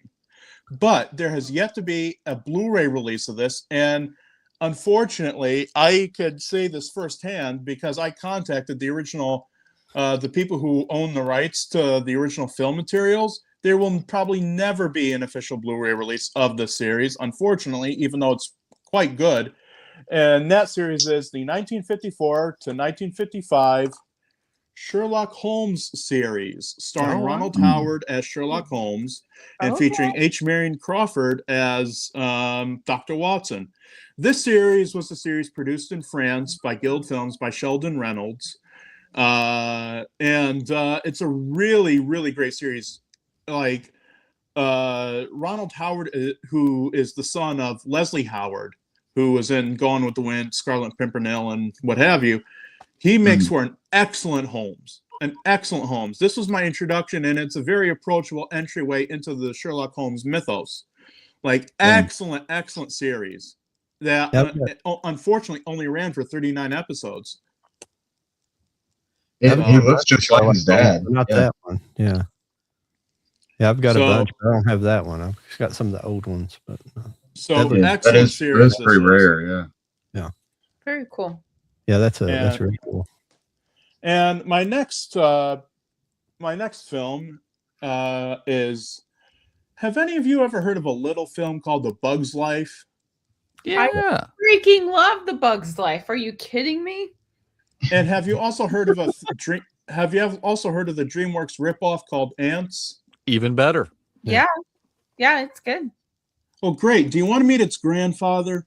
No shit. Show it. Hoppity Goes to Town, which was film.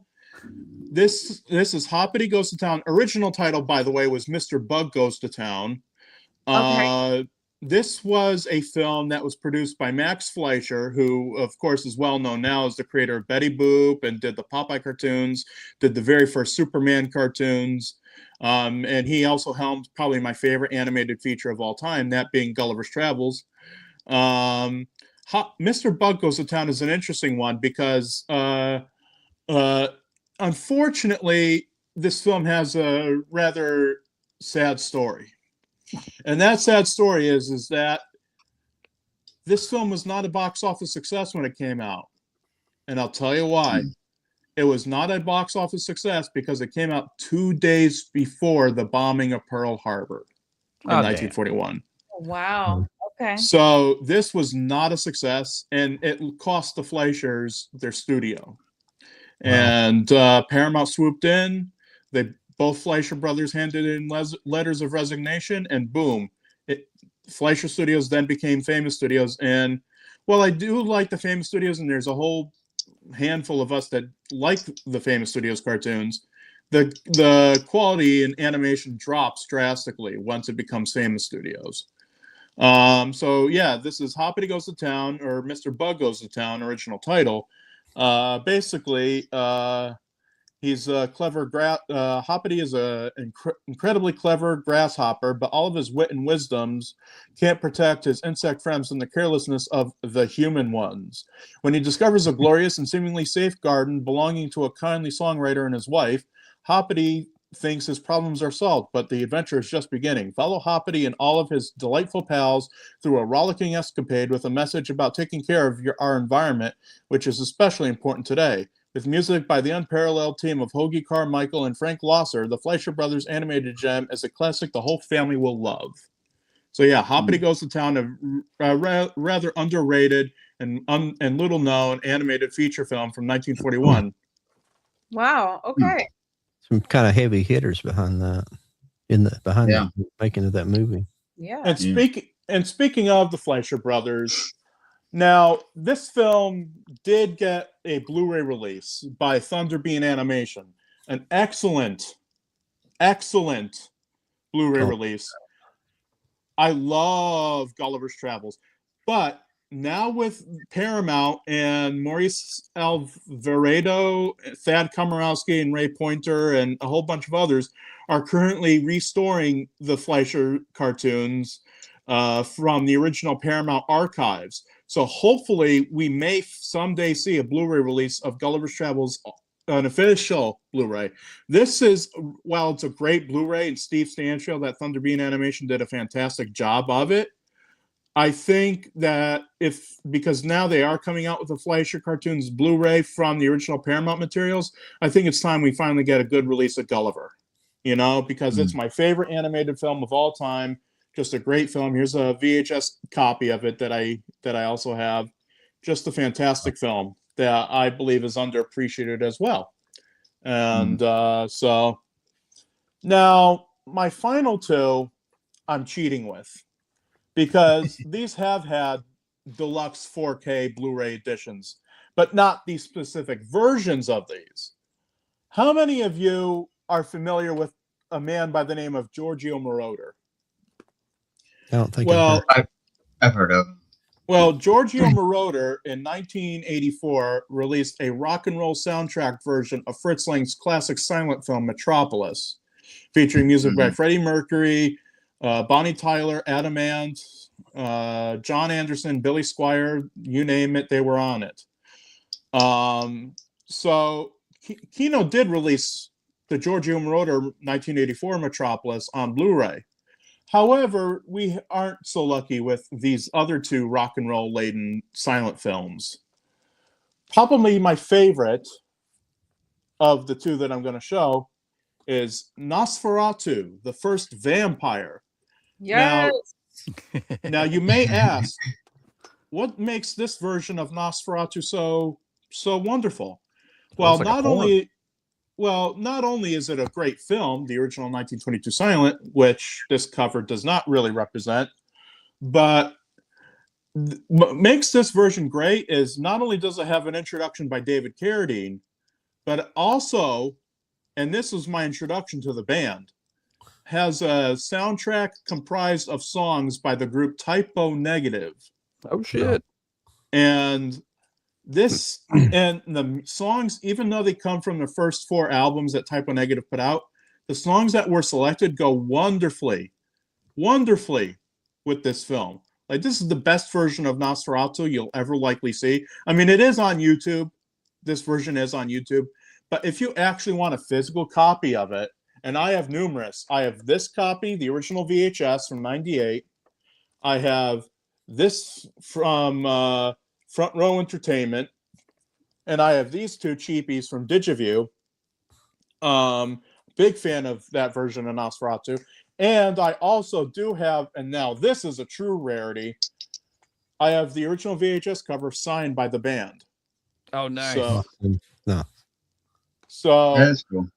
So even if you get, even those cheap $1 Digiview editions are going for like 34 or something odd bucks online now. Like, and the reason why I got that signed copy is because I'm friends with the producer of that version, Wayne J. Keeley.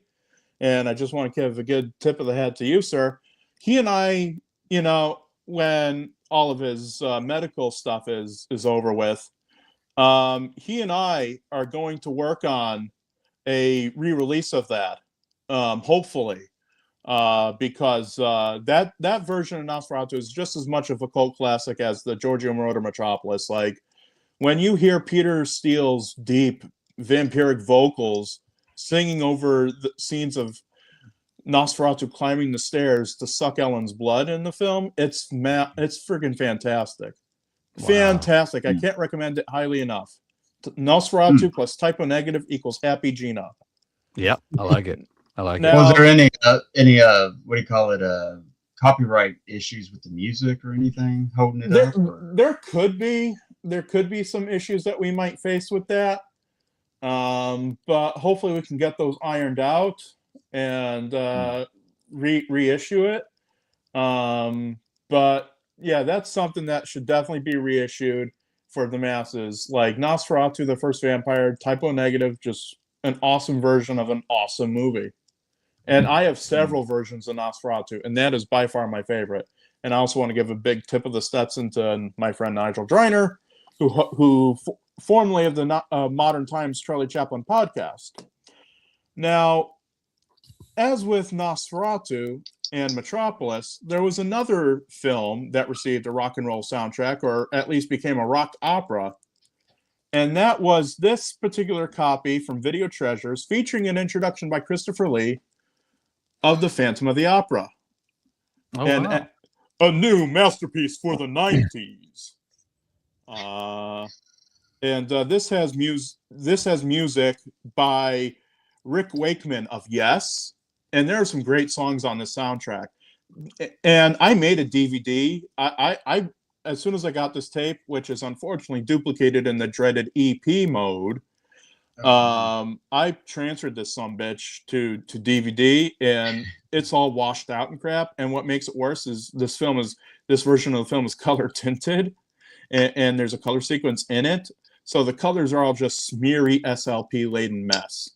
So that's why I think this version of the film needs to be restored, because this was the first way I saw Phantom of the Opera, and I was blown away by it. So it's freaking fantastic. It has an introduction by Christopher Lee, as I said before. Just a brilliant version of Phantom of the Opera that deserves to be better seen and better known. Like even some diehard Phantom of the Opera fans probably haven't seen this version. Like I know when I talked to my friend Richard Day Gore, who puts out marvelous music videos and songs based on the classic monsters. Go check his channel out, Richard Day Gore. Even he didn't know about this. So I'm glad to have introduced it to him. So yeah, the Rick Wakeman version of Phantom of the Opera, highly recommended from me, and deserves to be upgraded to Blu-ray as an alternative. I mean, again, this Phantom of the Opera and that Nosferatu, okay, they're not the definitive versions. Like you want to see with the orchestral score and all the beautiful, wonderful, colorful tints and everything. Kino Lorber Blu-ray, fine. That's the definitive version. I will grant you that. But these versions are fun alternatives, and I think they're very approachable versions for people who are rather adverse to silent film. So definitely, I think these need to be preserved as well. So very cool stuff. Cool. Yeah. Awesome. I like it. I didn't even know that one Nosferatu was a thing. I need to go check it out now. Good. I converted somebody. I'm gonna hunt it down. I figured you were going to have some really good stuff. That's the kind of stuff I was looking for, because Yes, I don't have a lot of that stuff in my collection, and more mine stuff's more modern. I like finding out about these older movies and television shows that I don't know about yet. Yeah, I still remember my my dad when I was like in high school maybe. We had a dad-daughter like night, and he made like homemade grilled burgers, and then we watched the black and white Dracula. I think that might have been, what was it, like maybe 50s or 60s? I can't remember the year. The Bela Lugosi one or the Christopher Lee one? Bela. 31. Okay. Oh, yeah. So yeah. So we ate homemade cheeseburgers, and we watched that, and it was just the two of us, and so I have a fond memory of Dracula. So, yay for Dracula. Yeah. but yeah. Good memories. Yeah, totally. So, and after that I got introduced to Nosferatu. So I haven't watched that copy that you just brought up, but I think that it's very interesting, especially like the new one too. Have you seen the new one? No, I have not. But I don't hear very good things about it. Okay. And I think now there's a lot of people that love the Werner Herzog remake from '79 with Klaus Kinski. I'm not particularly a fan of it, but hey, if you love it, you love it. I'm not going to begrudge you from that. But for me, the 1922 original will always be the king of silent horror films and probably horror films in general. I mean, it's debatable where did the horror film start. People say it started with the Georges Méliès films. People say it started with Frankenstein from Edison's company. People say it started with Cabin of Dr. Caligari. But for a lot of us, I think you could really trace the roots of modern day horror to Nosferatu. Absolutely. I guess my next question, and this is just out of curiosity, are you more Nosferatu or like Bram Stoker's Dracula? Nosferatu. I mean, dude. I mean, look at him. Would you want to run up against a guy that looks like that in a dark alley? I don't want to fuck up anybody. I mean, come on now. I mean, Bela Lugosi I can handle. Christopher Lee I can handle. A guy that looks like this, probably not.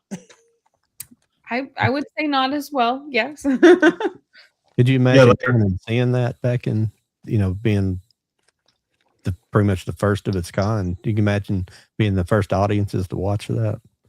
Yeah.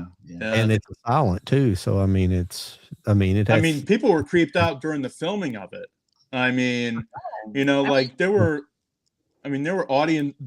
people who, like there's a scene where Nosferatu loads his coffin filled with rats and dirt onto like a raft, and the guys who were controlling the raft were like, "Do we really have to do this, man? Now?" And they were like, "Yes, yeah, you do." Yes, so no Wiener Schnitzel, none. What have you seen the last Dementor? No, I have not. Is that worth seeing? I think that since it sounds like you are a fan, I think it is worth watching. Is it the best movie in the world? No, but it is worth a watch. Have you read Dracula by chance? That's something I'm ashamed to say that I've actually never read the original version of that. Got it. But, unfortunately, from what I've heard, they have never, except for one version that Christopher Lee made in the 70s, there's never really been a 100% faithful adaptation of that on film. Well, so what I was going to say is that I read it like back in high school, so it's been a minute. But, so the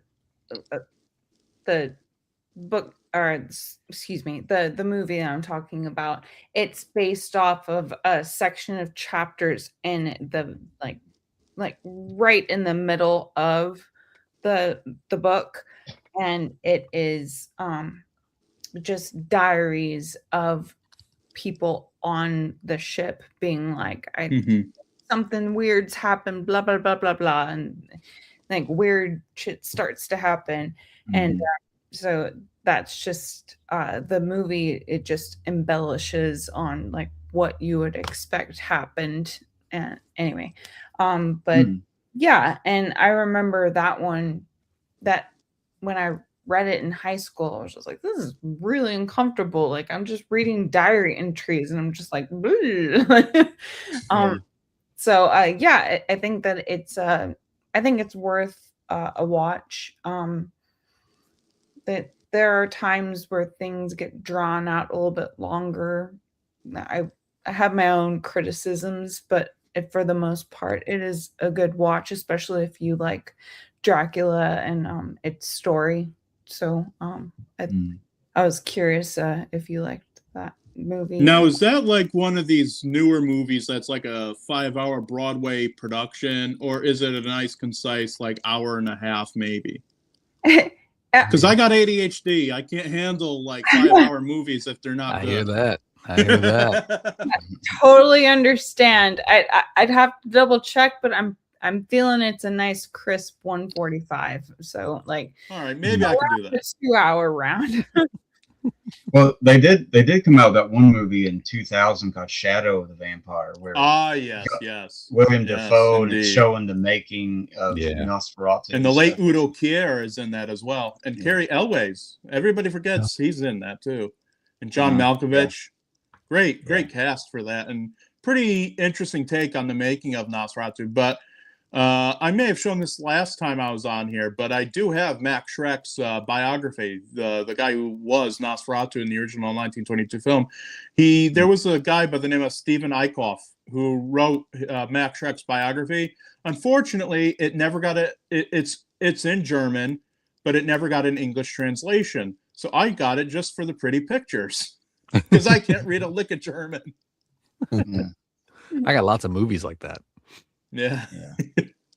Well, for the longest time, they made it like Max Schreck was he really a vampire? You know, they had this legend building up behind him and stuff, and they've just recently kind of pushed that aside as it wasn't real. But it was for a while there. It was like because he would only appear at night on the film set to do the stuff, and it was all but if you really dig deep stuff into German silent film and German film in general, he appears in a lot of films, like maybe as a background character or just as different type of a character. But he's in a lot of German silent films that unfortunately just haven't been seen over here.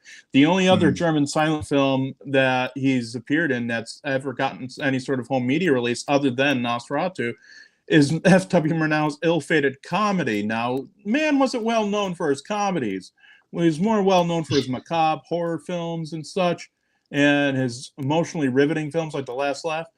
But he did make one departure, which was a comedy called The Finances of the Grand Duke.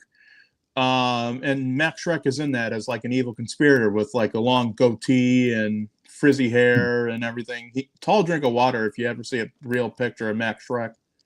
But he was a real person, ladies and gentlemen, just a really good actor. He was a vampire, damn it. It was a real vampire. You changed my mind. But I guess you could say, and I don't know how our friend who analyzes horror would think of this, but I guess you could say Nosferatu raised the stakes of horror films. He's got the puns.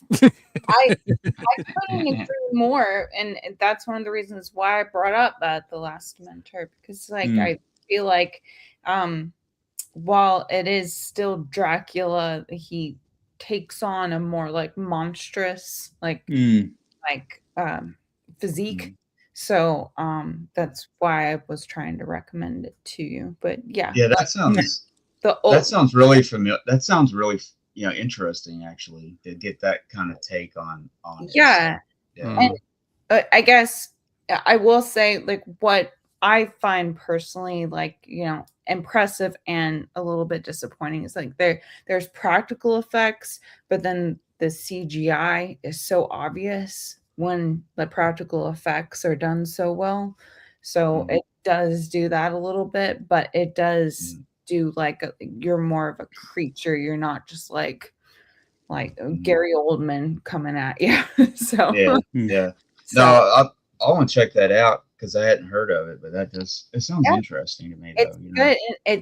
It's set on a ship, so it's like an isolated situation, so you can't escape. So yeah. I see a comment here from Movie Hunter that says it's The Last Voyage of the Demeter. It's 1 hour and 58 minutes. Holy God! You know what? I might split it into 2 nights. I might do what they did with the Dino De Laurentiis King Kong and what NBC did back in the day. Tune in for day 1 of King Kong and come back for night 2. I said it's 2 hours. 35, so I was close. Okay, guys. Yes. Okay. It's fun. It's not. I mean, again, like I said, like there are bits of storyline where if it were me, I would cut. But it's good. It's just you get you're on a ship, you can't escape. Something spooky is on the ship and like knocking people out. Like that's the first 30 minutes at least, and then the rest, like they try to do something a little bit ridiculous. So I'll say that, but it's worth at least the third like 30-40 minutes. But if you want to be like, okay, this is stupid, and you don't want to talk about it afterwards, never talking about this again. talk about the parts you like, but yeah, like nobody has to like every minute of a movie. Not everything is everybody's cup of tea, so it's all good. But I think you guys would like it, especially if you're a Dracula fan. Right after I brought up my like 3 different bits of Dracula. Now, I'm glad that I'm actually on here with somebody who analyzes horror, and I'm going to keep dropping your name here. What do you think of the Universal film Dracula's Daughter? There's one scene in that where people have come to the summation that Dracula's daughter, Countess von Telesky, or am I thinking of the Andy Griffith Show with that name? The Dracula's daughter. There's one scene in that where she kind of erotically encroaches upon a female, and the next shot you see is of like this mask hanging on the wall. It stars Gloria Holden. Bela Lugosi was going to be in it, but I guess for some reason they didn't want him in it, even though they have him in publicity photos talking with Gloria Holden. It's a rather interesting film, and I just want to get your take on it. Is that like lesbian vampire fiction? I mean, look, I realize that in the pantheon of Dracula in and of itself, it's a bisexual vampire. Like he don't care who he suckles on as long as he gets his blood at the end of the day. But I'm just wondering if that's like one of the first. I'm just wondering if that's like one of the first examples of like homoerotic vampire fiction on film. I hope so. I would say that it's that kind of trope, right? Where like vampire and like being spicy, sexy, like that kind of thing. Where it's like, I gotta get my blood, but it's like there are multiple other stories that I've read where like female vampire, like brides, whatever, and they go after another woman that happens in their basement or what have you. So I think that's where it is. I don't really think that it's like we're trying to do like a LGBT queer kind of thing.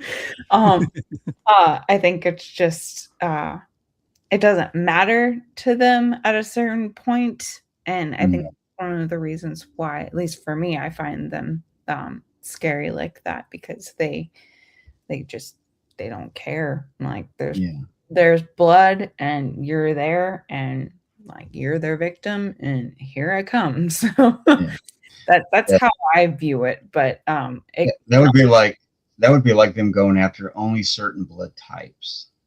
Like choosy vampires only do. Choosy vampires choose type O. Yeah. And so I see it as that, but then also I guess you could kind of think of it as like, well, like it's a woman. It's like, yeah, well, and it could be kind of like a bisexual or like whatever you want to call it. Like it doesn't matter. Like I can smell your blood, and like I'm attracted to you, like whether you're male or female, I don't fucking care. It's like, here I come. So that's why that's like the monster element, anybody's prey, anybody's exactly up for grabs, like, so to speak, exactly. I would think. No, I totally agree. I think that's how I view it. I mean, not everyone has their own interpretation, but that's what makes it interesting. Yeah, for sure. Absolutely. Well, guys, we've gone over like 11 minutes. Do I still want to make Lauren mad, or do we just Oh, I move to live for next this week? moment.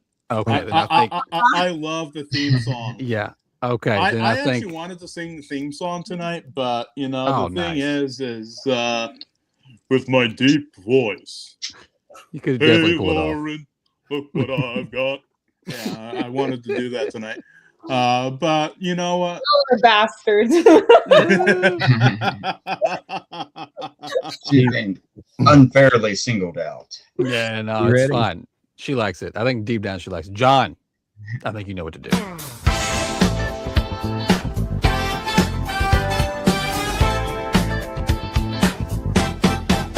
It's time to play a little game where I show Lauren some fun things. It'll make her mad, I guarantee, but it'll be fun for you and me. It's time to play. Hey Lauren, look what I got. Hey Lauren, it's time to play. Hey Lauren, look what I got. Oh.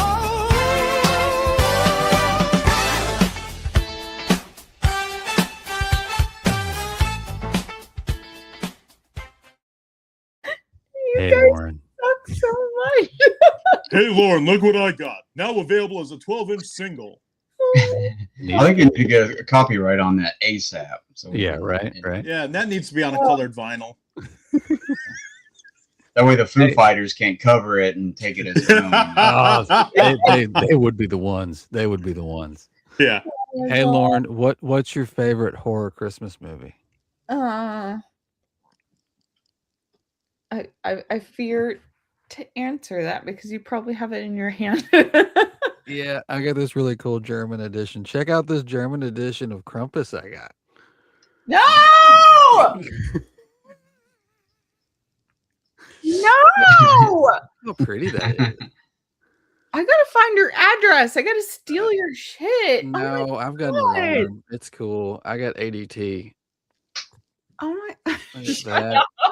I know how much you love the inside stuff. Check this out. Oh, Oh my god. look at that. So bad. And I'm gonna tell you what, just to make it an even playing field. This one is a little bit for you, but after this past conversation, this kind of goes toward Geno too, because you guys were talking a lot. Here is, I actually showed this off in a previous episode, but it was still right here next to me, so we're gonna show it off again. Here's the original Nosferatu steelbook from Eureka. Oh yeah. Oh, that's beautiful. That's Isn't that That great? is beautiful. I wish they would have done more to the back, but that's cool. But they did do really good inside. okay. Hey Geno, look what I've got. There it is. I should have done a new edit of the song, and it came with a really cool booklet. But came that with is really great. cool Oh, booklet. nice booklet. The That is booklet. a nice, Nice. booklet. Nice. Behind the scenes stuff. I love this last page where it shows you. It shows you. This is how you watch the movie. Don't zoom it in. Don't crop it. This is correct. This is you want the bars beautiful. on the Box. side. Yeah, you got to pillar box it. 133. Exactly. I like that they included that but at the end of the booklet. Does It's like people do that? people do that, Yes. man. People zoom You want to in. know They crop it. something?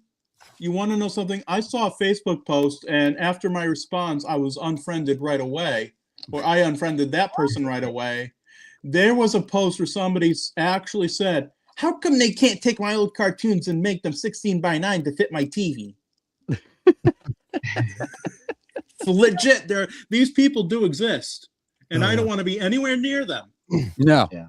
Yeah, they stretch Bugs Bunny out like he's all stretched out. Yeah. Like he's a Yeah, flippin' they want to pancake. fit.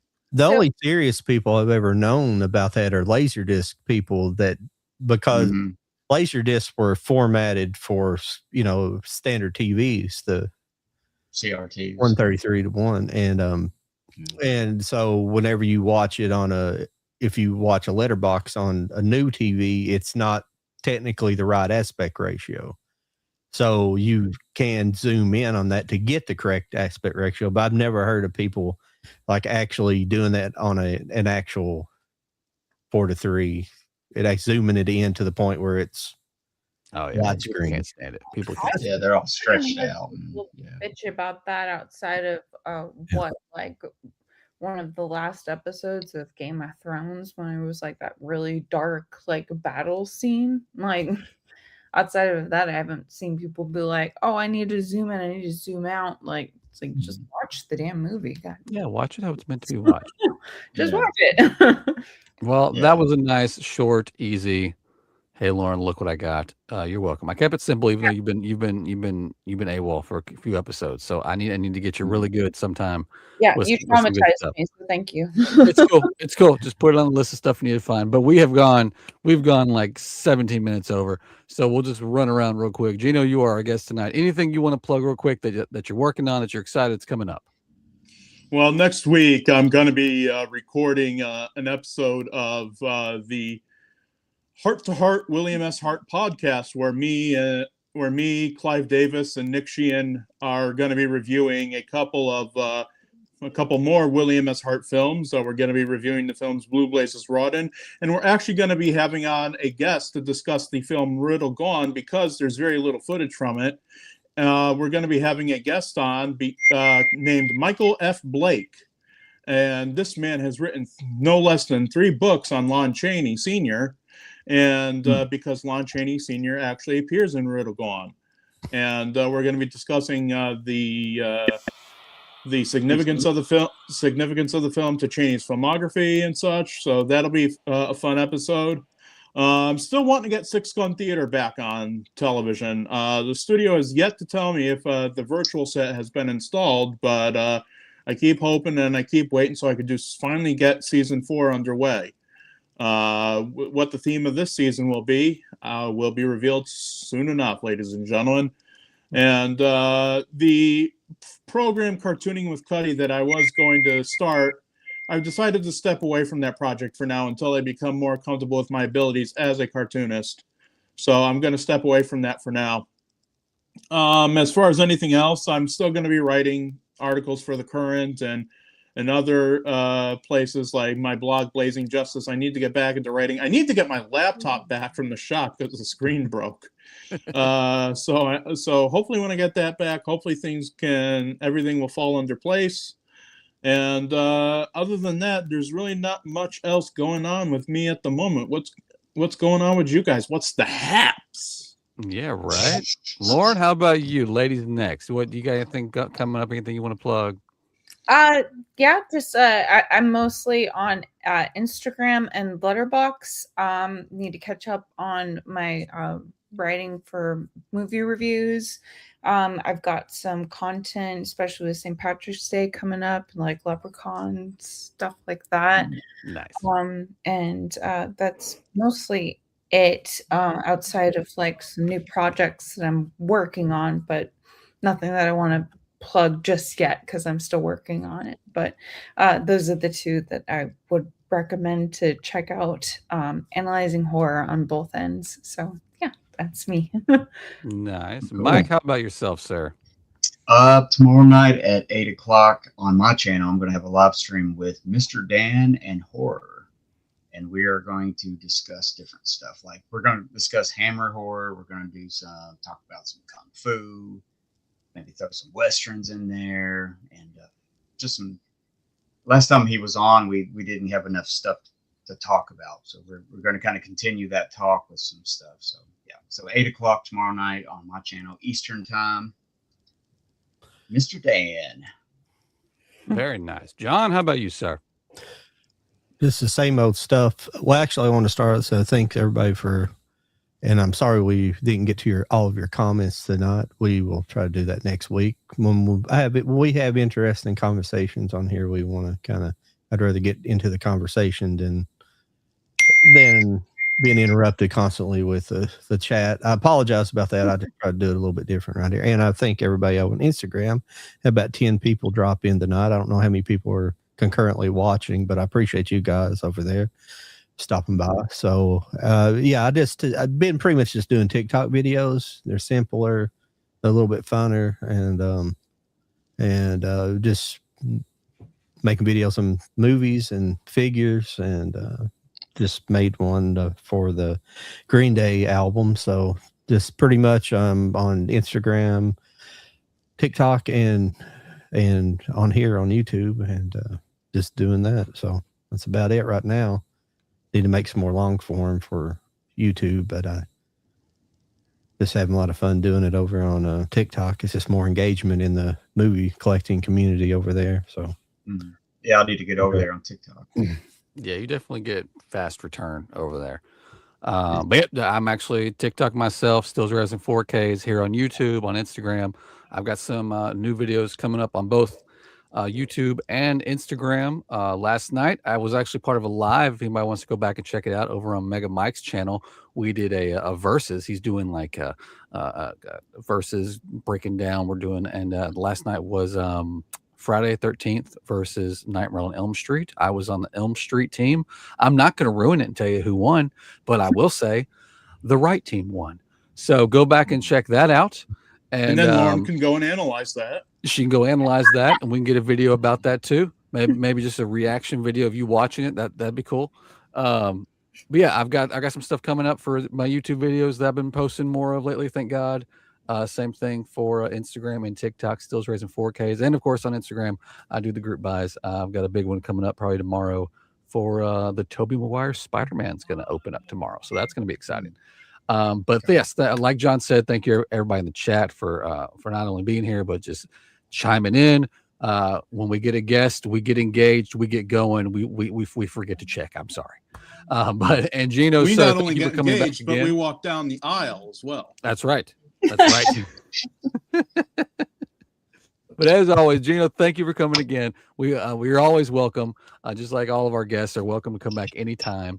And we'll be back next Wednesday, guys. So hopefully we'll be there, no problems, and you'll see at least 4 of us and maybe a guest again. But y'all have a good night, and we'll see you next week. Yep. See you later. Yep. See you guys. Yeah. Bye. Bye. Bye.